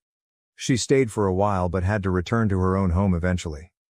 Before she left, my wife told me that she feared she would struggle with our second daughter just as she had the first 2. I tried to reassure her, but she seemed to become insanely depressed the second her mother left. I would return home with the 8 and 5-year-old to a screaming baby and nothing done around the house. Her mood and actions affected the entire house. So reluctantly I put her second daughter in daycare as well, but I told my wife she had to talk to her doctor and that we'd no longer be having any more children. She was, and we had a huge fight about it. But I got a vasectomy and she accepted it. We've always used protection. My wife is on birth control and I always use condoms, but given that it had already failed twice for us, when my first was conceived after my 21st I was so drunk I don't think I wore one, our second after celebrating her new job, and our third at our friend's wedding. I didn't want it to happen again. But obviously the universe had other plans for us, and our third daughter was born 2 years after our second when we were celebrating a promotion I'd gotten at work. Obviously this is a brief summary of events, and there have been several other moments through the years when I've suggested she go back to work, but I thought I'd try to provide further background for those who are curious about how we got to where we are. Someone asked if my wife has had a break recently. She has never taken 2 weeks away before, but she goes away a couple of times every year for weekend trips with family and friends. The longest she has been gone is a week. In regards to the dogs and why they don't like her, she doesn't like them. She thinks the mental stimulation I provide through Kong toys, games, puzzles, etc. is unnecessary, but freaks out if their energy levels are too high. One is a German Shepherd which I was gifted for my birthday, and the other is a German Shepherd Malinois mix my wife brought home because she thought our GSD needed a friend. Yes, they have been to training and were originally in doggy daycare for the first couple years. On to the update. Update 2. So, as one of you suggested, I took a day off of work. I genuinely wasn't feeling too good either, but I intended to speak to my wife about the situation while the children were at school. Kids all left for school by 7-ish. My wife came downstairs at 11:45 and seemed very shocked to see me. She asked what I was doing at home and I explained I took a sick day as I wasn't feeling well. The first words out of her mouth were, "But we need the money, you don't look that bad." I made a face, and she quickly asked what was wrong and asked if she could get me anything. I asked for water and we sat on the couch, but soon her phone rang and she went off into the kitchen to talk. She came back a while later and asked if I wanted to get something to eat, and I said we could make something from the kitchen. She said she wanted to go out and I said we could order takeout, but I wasn't in the mood to go out. The dogs had been sitting by the chest freezer waiting in the pantry for their lunchtime enrichment for 10 minutes now, and I asked if she was going to feed them. She flopped onto the couch and asked me to get it. I said no. She asked again, and I said no, again. She glared at me, but eventually got up and gave it to them. She asked me to take her out again several times, and I kept saying no. I was starting to get a migraine, which I told her, but she kept asking, suggesting we could go shopping, she could get her nails done and we could enjoy the day together. I refused, said we had something to talk about, and she said we would then go upstairs. She came back down 40 minutes later dressed up and said if I wasn't going to take her out, she'd go herself. I tried to get her to sit down so we could talk, but she blew me a kiss at the door and rushed outside without even locking it. While she was out, I took some of your advice and canceled the cleaning lady we have. I apologized to her, as I really did like her, but she was very understanding and I think we parted on good terms. She returned home at 8 p.m. and immediately asked where dinner was. I told her the kids and I had already eaten. She asked where her dinner was and I told her she'd have to make something for herself. She said she'd just order something and I told her no. This gave her pause and she looked at me like I'd just told her she had to starve. She said she couldn't cook and so told her I know she's perfectly capable of making something. We have plenty of food, it's not like she has to be Gordon Ramsay to stick a tin of soup or something on the stove. She left again, and returned 30 minutes later with McDonald's for herself, which set the younger kids off. Yes, they'd already eaten, but she walked in the door finishing her burger and drink with an empty bag and McFlurry tub. Our youngest asked why she didn't bring her any ice cream and my wife said Daddy said I wasn't allowed to. I did not say this, and I swear it took more strength than I'd like to admit not to yell at her in front of our daughter. When the kids were in bed, I asked her to sit and talk about the situation regarding our trips. She asked if I'd rescheduled with my brother and I firmly told her no and that I wouldn't be. I tried to have a conversation. I explained I felt our duties were incredibly uneven and that I'd like for her to take on more responsibilities with the children and the house. She argued that she does enough and I asked her to make a list. She put laundry down, feeding the dogs, making doctor's appointments and grocery shopping. And I brought out my own list with everything I've told you guys so far and added that I created the dogs' meals, she simply has to give it to them, I fold and distribute laundry, take kids to doctor's appointments and that the groceries are ordered through an app on her phone, delivered to the house and I put them away. She got up then. I asked what she was doing and she said she was going upstairs.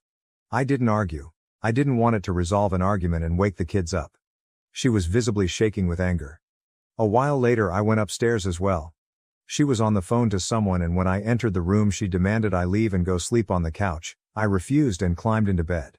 She hung up the phone and demanded again that I sleep on the couch and again I refused. She grabbed me and physically tried to drag me out. That resulted in a fight and I ended up sleeping on the couch because she was going to wake the kids up again.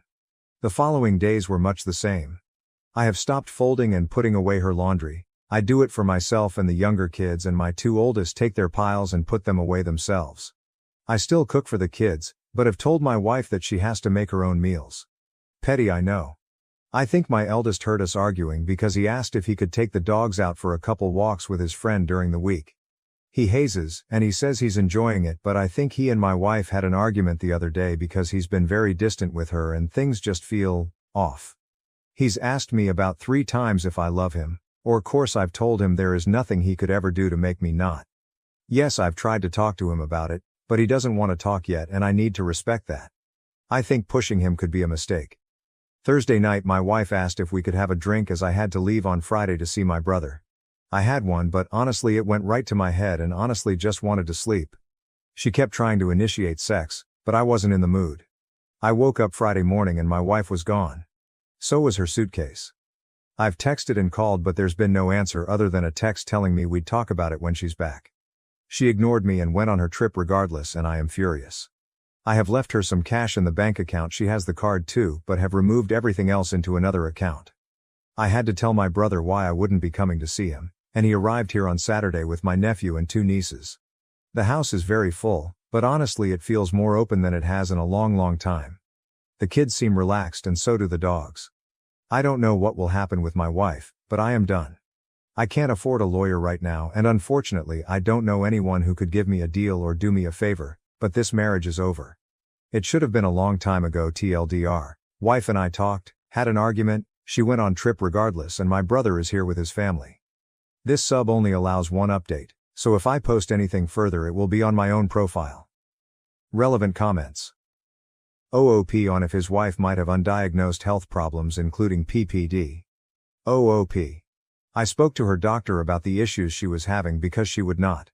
He asked her what was happening, how she was and she would say the pregnancy was fine, she was having no issues yet at home all I got was how hard things were, how ill she felt, how sore she was. Screaming, yelling at me. I went to bed because I am 6.5 and work a physically and mentally demanding job. It is not good for my body to sleep on a 2-seater couch. I wanted to sleep as I had work in the morning, she escalated and got physical, not me. She made the argument worse, not me. Undiagnosed PPD? She has been to her doctor who had diagnosed her with nothing, she told me so herself, and as for me knocking her up, it takes 2 people to create a child. We do not live in America and my wife is pro-choice, if she wants to terminate. She has the ability to do so. I told her after our second was born that I didn't think having more kids was a good idea, and she insisted. I said the same thing after our third and after my vasectomy and she lost her mind. Let her go on vacation and feel like herself for the first time in forever. Did she not feel like herself when she went on multiple weekends away last year with her friends? Does she not feel like herself when she's hanging with the girls for lunch dates throughout the month? Do you know the last time I saw my brother in person? Before the pandemic. He is here to support me. If you want my wife to go on vacation so I can't, then it's perfectly reasonable that my brother can come to the home I pay for when I need him. Are you my wife? Update 3.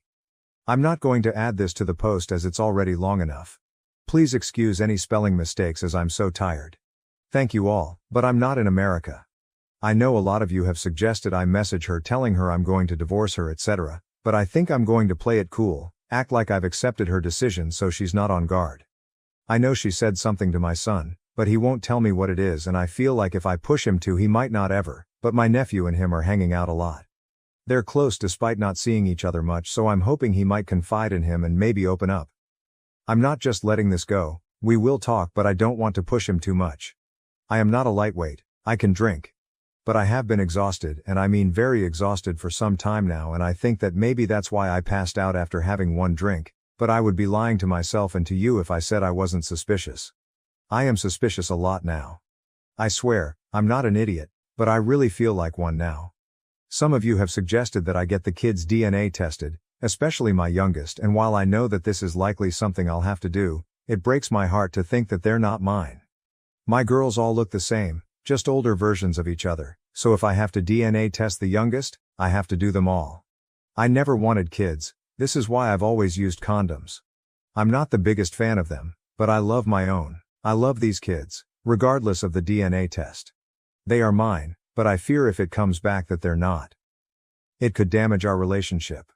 My brother has read my posts and spent the last days telling me everything he hates about my wife, obviously not in front of the kids. He's pretty funny, and I feel like I haven't been able to laugh like this in a long time. He says he's going to make a Reddit account, Lord knows what he'll say. Writing this update has opened my eyes further. I see how the timing of wanting her to go back to work leans up with each pregnancy, but when these things are years apart, and you're concentrating on supporting the family and work, your brain sometimes pushes these thoughts away until something triggers them again, and boom, you're slapped in the face with the realization that your entire relationship is potentially built on a mountain of lies. She has her phone and iPad with her, so I can't check any of that. But I'm going to be going through her stuff. Is it in envisioning privacy? Likely. Do I care right now? No. I feel like I've wasted the majority of my life, the good years, and that feels horrible to say when I have 4 kids. I promise I don't mean that they're a waste. As I said in the post, this marriage is over. I am done. My kids deserve better, but I won't be alone when I confront her. As I said, she can get handsy, and no, I have never retaliated, and I don't want to be put into a position where I need to. I thank you all for your comments, your insight, your kindness. I know I haven't replied to many comments at all, but don't really have time to do so when there are so many, but I am trying to respond to DMs as that seems like the easier thing to do. I want to ask my Sil what actually happened with my wife and that job. But I don't want her to know I'm suspicious. My Sil is a kind woman, but she is my wife's sister, so her loyalties lay with her, I suppose, and I don't want to alert my soon-to-be ex. Does anyone have any ideas how I can do this? Seems odd to bring up a job my wife had for a very brief time years ago. I wish you all the best. Relevant comments. OOP on the accusations for not respecting his wife's needs and wants. OOP, how do I not respect her needs, wants? I pay for everything and do the majority of the child, pet care and housework. I have not gone on vacation in years because I was providing for my family.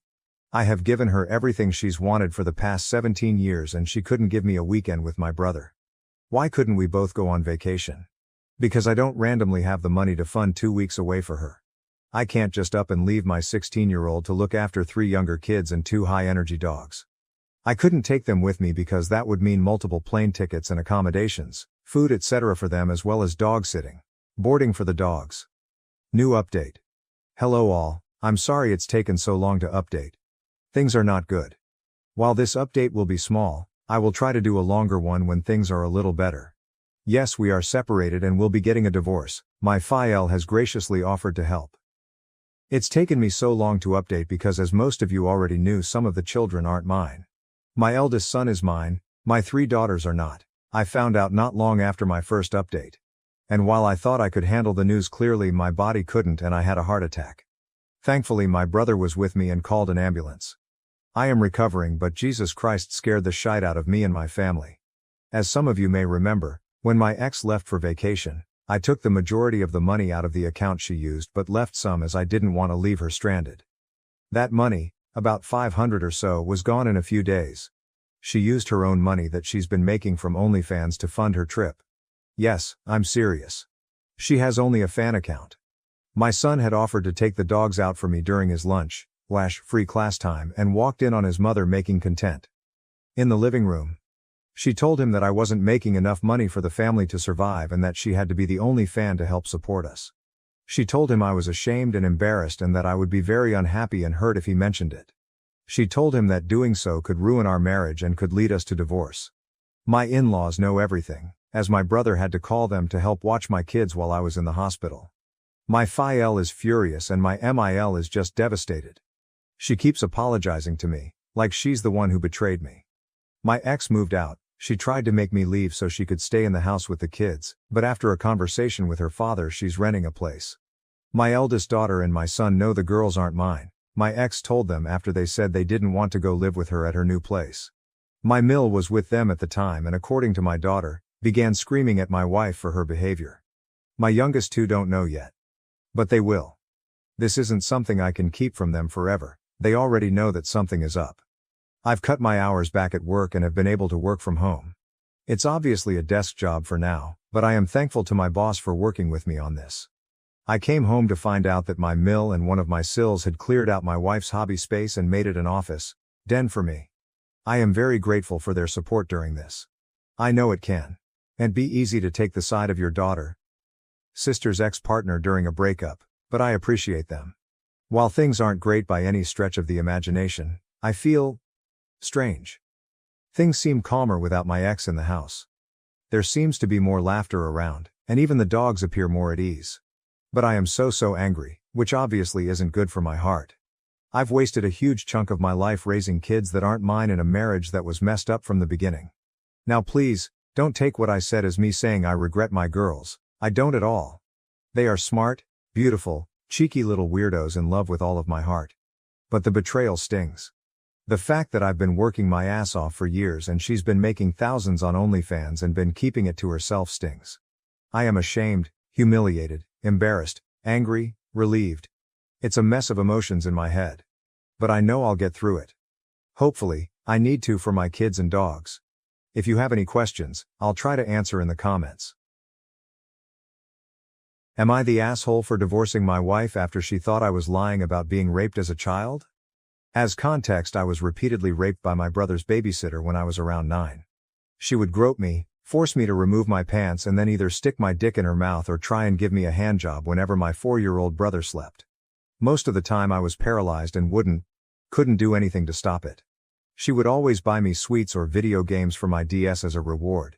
So in a weird way I started growing attached to her and would try and seek the abuse if it meant getting her rewards. I knew whatever she was doing was wrong, but she would always threaten to take my life if I ever told my parents, so I never did while the abuse was actively happening. Everything stopped as soon as she graduated college and moved states. I only realized how fucked up the things she did to me were when I was around 14-15 and understood the concept of consent. When I tried to open up to my parents, strict Catholics, it never ended well. First, they blamed it on porn and claimed it corrupted my mind into imagining these things happening to me. If I claimed I was telling the truth, my dad would beat the shit out of me and my mom would ground me. I tried opening up to my friends, but their reactions weren't any better.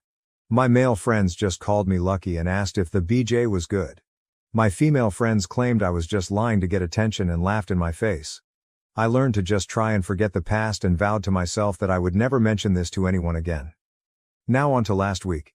My wife had heard some good things about this show called Baby Reindeer on Netflix from our friends. Going into it, I knew it revolved around sexual abuse and stalking. In my mind, I thought I was over the past, and I could handle watching the show no problem.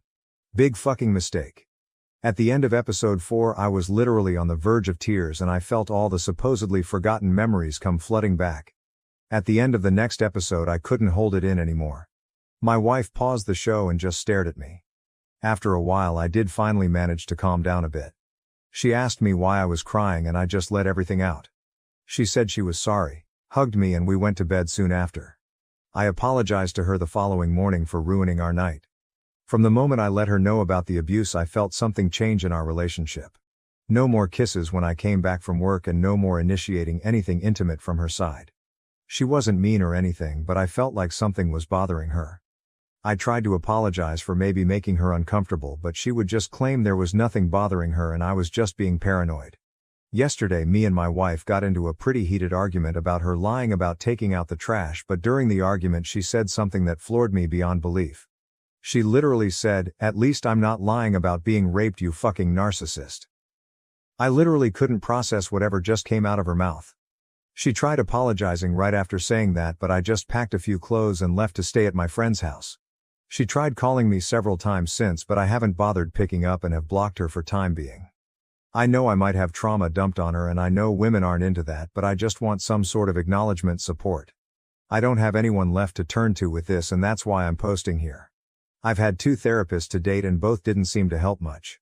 My gut is telling me to divorce her, but she's genuinely the love of my life. Throwing away 6 years because of this one moment doesn't sit right with me, but IDK. WIBTA for divorcing her? Am I actually the asshole here? I would love to hear some of your guys' opinions on my situation, and if you've read this all the way through, thank you. Relevant comments. Danny Caps fan. My heart aches for you. Being sexually abused is bad enough, but that nobody believed you and either mocked you or punished you for telling what happened is horrific. And I was going to suggest therapy, but I looked at your post again and saw that it didn't do much for you. Maybe a rape crisis center will be able to recommend a therapist who has experience with victims of CSA. What your wife said is appalling. It seems you feel she doesn't love you since your revelation and isn't on your side. That's reason enough to want to leave her. NTA Gnome 5314, NTA. You did something brave by opening up and she threw it back in your face. I'm sorry that you've faced such rejection your whole life. Unfortunately, that is all too common for men who have been sexually assaulted. It's up to you to decide if you want her back, but either way is valid. OP. Thank you so much. I'm pretty sure this happens a lot to women as well. I went to a few anonymous meetings and heard a lot of the same from women who claim people just thought they were trying to get a settlement or something.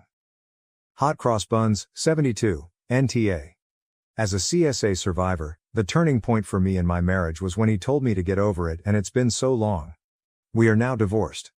While it wasn't the sole reason I left, knowing that he wasn't a safe space for me anymore, if at all, was a driving force.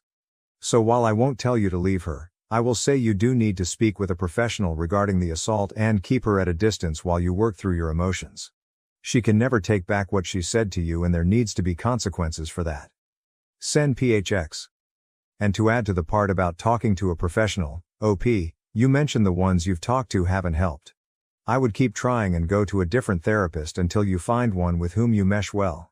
See if you can find one who has a focus on sexual abuse trauma, and even check if they have experience in this area with male clients. Unlucky_addendum. 3425, NTA also. I wouldn't call what you did trauma dumping. You opened up to your wife. You're supposed to support each other. I'm sure she was probably shocked, would explain some of her lack of empathy. But to call you a liar and a narcissist, no. You've spent enough time being invalidated by assholes. Deleted user, not only that. Weaponize the trauma of one of the worst things that could ever happen to someone to make OP feel small, guilty, betrayed, insecure, alone, invalid, then call them a narcissist and a liar. To retaliate for being called out, not taking the bins out. It's monstrous. OP is right to consider that an instant relationship ends. Because fuck me, it's so many layers of evil. Imaginary Yak 6487, NTA. Therapy.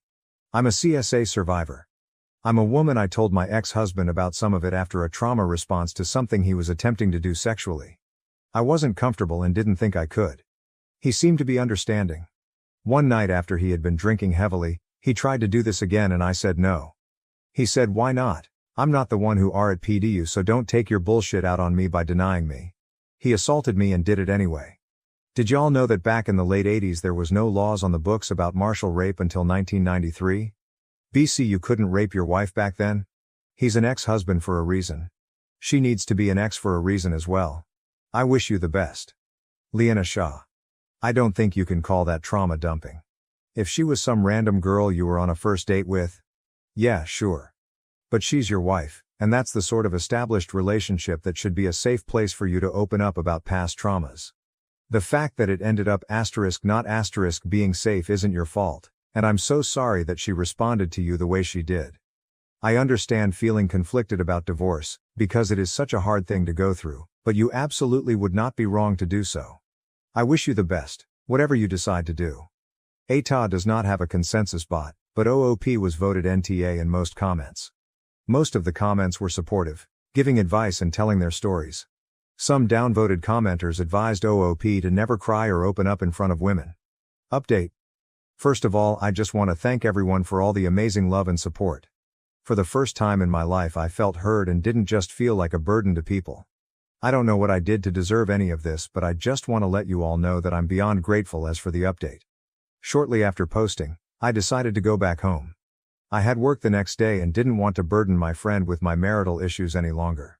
Upon coming home I was met with her screaming at me for just leaving the apartment and ghosting her without having an adult conversation with her. I just let her know how hurt I was by the things she said to me and that I needed some time to myself to gather my thoughts. She tried arguing back with how there is nothing to think about and that I was being an immature crybaby. From that point onwards we have barely been on speaking terms. I know a lot of people are going to be mad hearing this, but the longer I thought about my marriage and my wife, the more I wanted to give her another chance. She wasn't perfect by any means, but neither was I. A lot of my past relationships ended as a result of my past catching up with me, but I really want to change it this time. She isn't the first partner friend to have this type of reaction to what I went through. I know it's tough, but I feel like I just needed to bite the bullet if it meant keeping my sanity. I didn't want to start over again. After we somewhat started talking to each other again, I sat her down for a serious conversation and let her know again how hurt I was by everything she said. I let her know about all the ridicule I suffered as a result of me opening up and her having the same reaction, just reopened unhealed wounds. She just kept quiet until I mentioned couples therapy. She then started crying, but not for the reason I thought. I tried holding her, but she just pushed me away and screamed that I seriously thought about ending our marriage over some silly argument we had and that I was just trying to make up some sob story after watching Baby Reindeer for attention and sympathy. According to her, all of this was just too convenient to be believable. If it was real, why didn't I mention any of this throughout the 6 years we have been together? At this point I even started tearing up. I apologized for keeping this from her for so long and then tried reassuring her that I in fact wasn't making this up, but she just slapped me and stormed off to bed. That was a week ago and I have been sleeping on the couch ever since. Whenever I try to speak to my wife, she just makes snarky comments towards me and just storms off. I just cry myself to sleep most nights and just wish I never fucking watched that show. None of this shit would have happened. I currently don't have the money for therapy and just feel lost. I don't want a divorce. I want to try and make this work, but this whole mess is just so draining. I'm not in contact with my family, so I don't have anyone I can turn to with this. How would you guys move forward in this situation? Relevant comments. Just Anthony. There is no saving this relationship. From the looks of it, you're going to end up miserable and ultimately stop telling her things to avoid arguments and/or belittling from her end. Be honest with yourself. What exactly are you looking for in marriage counseling? She'll need her own individual therapy before she can take on marriage counseling. It won't get anywhere if only one person acknowledges there's a problem. OP, I understand you've been with her for 6 years and she's by far the best you've had, but she isn't the best for you, let alone the one. Why compromise the rest of your life to her when you can get out and move on? You're only 27. You have so much time to get out there and find someone who loves and respects you. All of you. You still have so much time to find someone who'll take you and your trauma seriously, who will work with you every step of the way no matter what it is, who will own up to their own faults in a so-called adult conversation. You deserve better. You know you do. Don't settle for less. You wouldn't treat yourself the same way your wife does. Get therapy, when you have the money, and work on yourself if you believe that you have flaws of your own that contribute to a relationship's failure. It's a cliché saying, but it's better to have no company than bad company. OP, everyone here supports and believes in you. The only person left is you. You can do it. Within 10 years, you will look back at this and thank yourself for leaving this situation. It's hard work, but you can do it. Fits design. At the end of the day, staying with her is increasing your trauma. Please leave her for your own sake. Ratty handwriting. Sir, I have been married for 18 years. I have known my husband for 22 years. After 9 years together, he disclosed that he was attacked and raped at the age of 14, after knowing throughout our relationship that I was also a survivor of child sexual abuse. I tell you this because I want you to know what my response was. I held him while he cried. I asked if he wanted to report it to the police. I supported him when he didn't. I encouraged him to seek counseling. When he was ready, I talked to him about my own experiences. At no point, did I belittle him, disbelieve him, make him feel less of a man, criticize him, tear him down, and I certainly did not act physically violent towards him. Your wife's behavior is so far on the other fucking side of normal, I wonder, frankly, if she's human. You deserve better. This is cruel and vicious behavior on the part of your wife. She's a horrible, horrible person and she will never improve, but you have the rest of your life to live happily. Please, please, please, walk away. Odd_task, 8211. What you are going through isn't normal and this is not a healthy relationship. Your wife is abusive. She belittles your experience as an abuse survivor. Then she hit you. That's 3 strikes in my book. You can do much better than this abusive woman. For your own mental health, you would be better off without her. OOP. I understand, but I'm afraid I won't find another GF wife after her. I have issues being intimate, sexually, and rightfully a lot of women aren't into that. My wife was waiting till marriage, so it worked out perfectly for the both of us. Sons of Sparta 1984. Dude. I was also raped as a boy, by a man. There's plenty of women who don't judge for that kind of thing. The fear of being alone shouldn't keep you in an abusive relationship. Up until where she slapped you, it could have been explained away by a bad reaction to uncomfortable information, but it's never okay to hit someone you're in a relationship with, regardless of who has what in their pants. OP. Yeah, she wasn't the first partner I've had that slapped me. I just added it to my update thinking it wasn't that big of a deal, but people here have made me realize it isn't normal. First_alfalfa 2805. People start over in their 70s, and you are going to stay with this unsympathetic woman. A woman who doesn't care enough to believe you and then belittle you. Are you seriously willing to stay in this relationship? Sir, you were sexually abused. Your wife doesn't care and isn't supportive and is mentally abusive towards you. Well, if you don't want to start over, okay. OP, thank you, but please understand that I've spent 6 years with her, 7 in August. She's the first one that was willing to accept some of the flaws I have. Edit. I've realized that I'm just beating a dead horse by using this as justification to stay with her. I'm contacting a divorce lawyer. Mike Reddit. 74. You're talking about what's called a sunk cost fallacy. It's the belief that because you've invested so much time and money into something that you can't give it up. This marriage has run its course. Burdened, Mind 79. Accept you?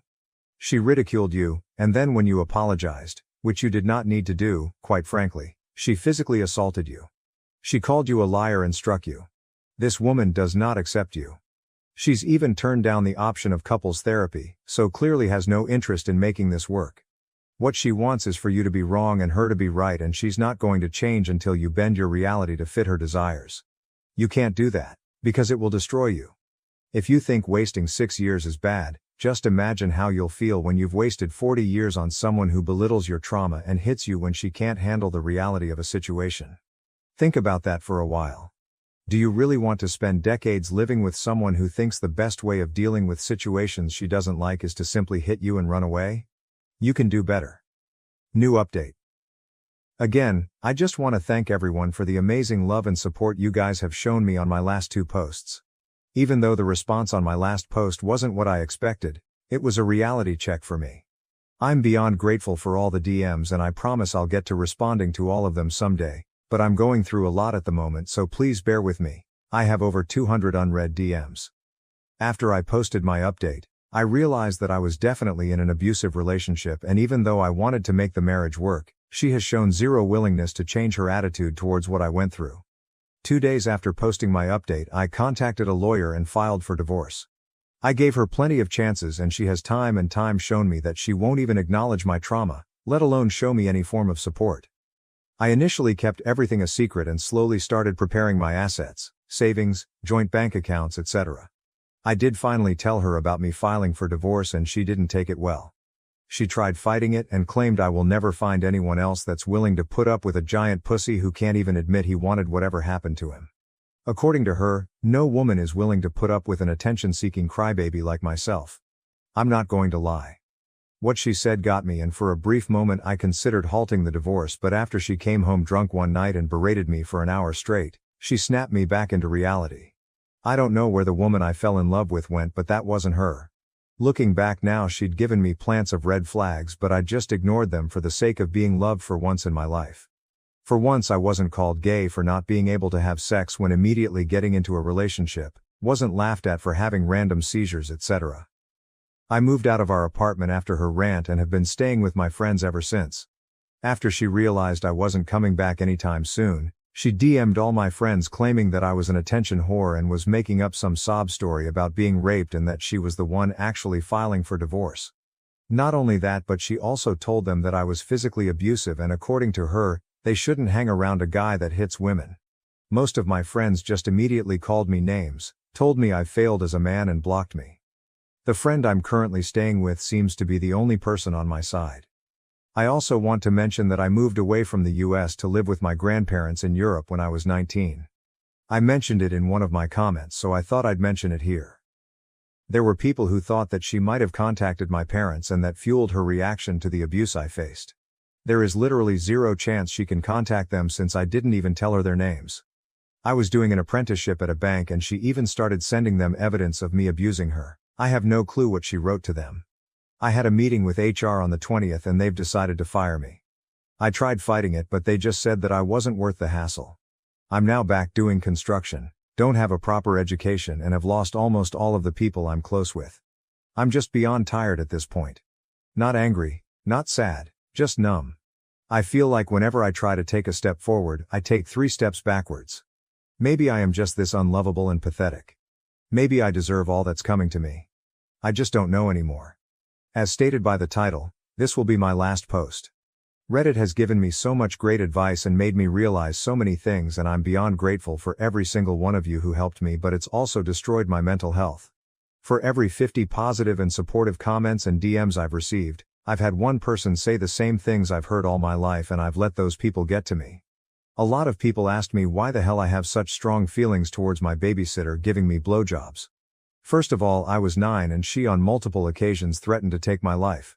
Second of all, I left a lot of the other details out of my post because those memories are just too painful and I didn't think it was relevant for the purpose of my original post.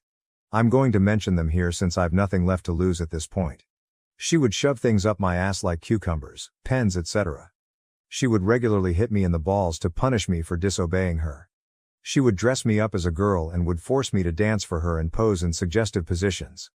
There were times where I couldn't walk properly because of the things she did to me, and I got ruthlessly bullied in school as a result. How would you guys navigate my situation? Any advice would be appreciated. Thank you so much for reading this far into my post and supporting me over these past few weeks. Just a big thank you to 2u/writing_mm_romance and you in that page for checking up on me and genuinely being amazing human beings. They helped me through some seriously dark times. Relevant comments. Historical Maine. 8196.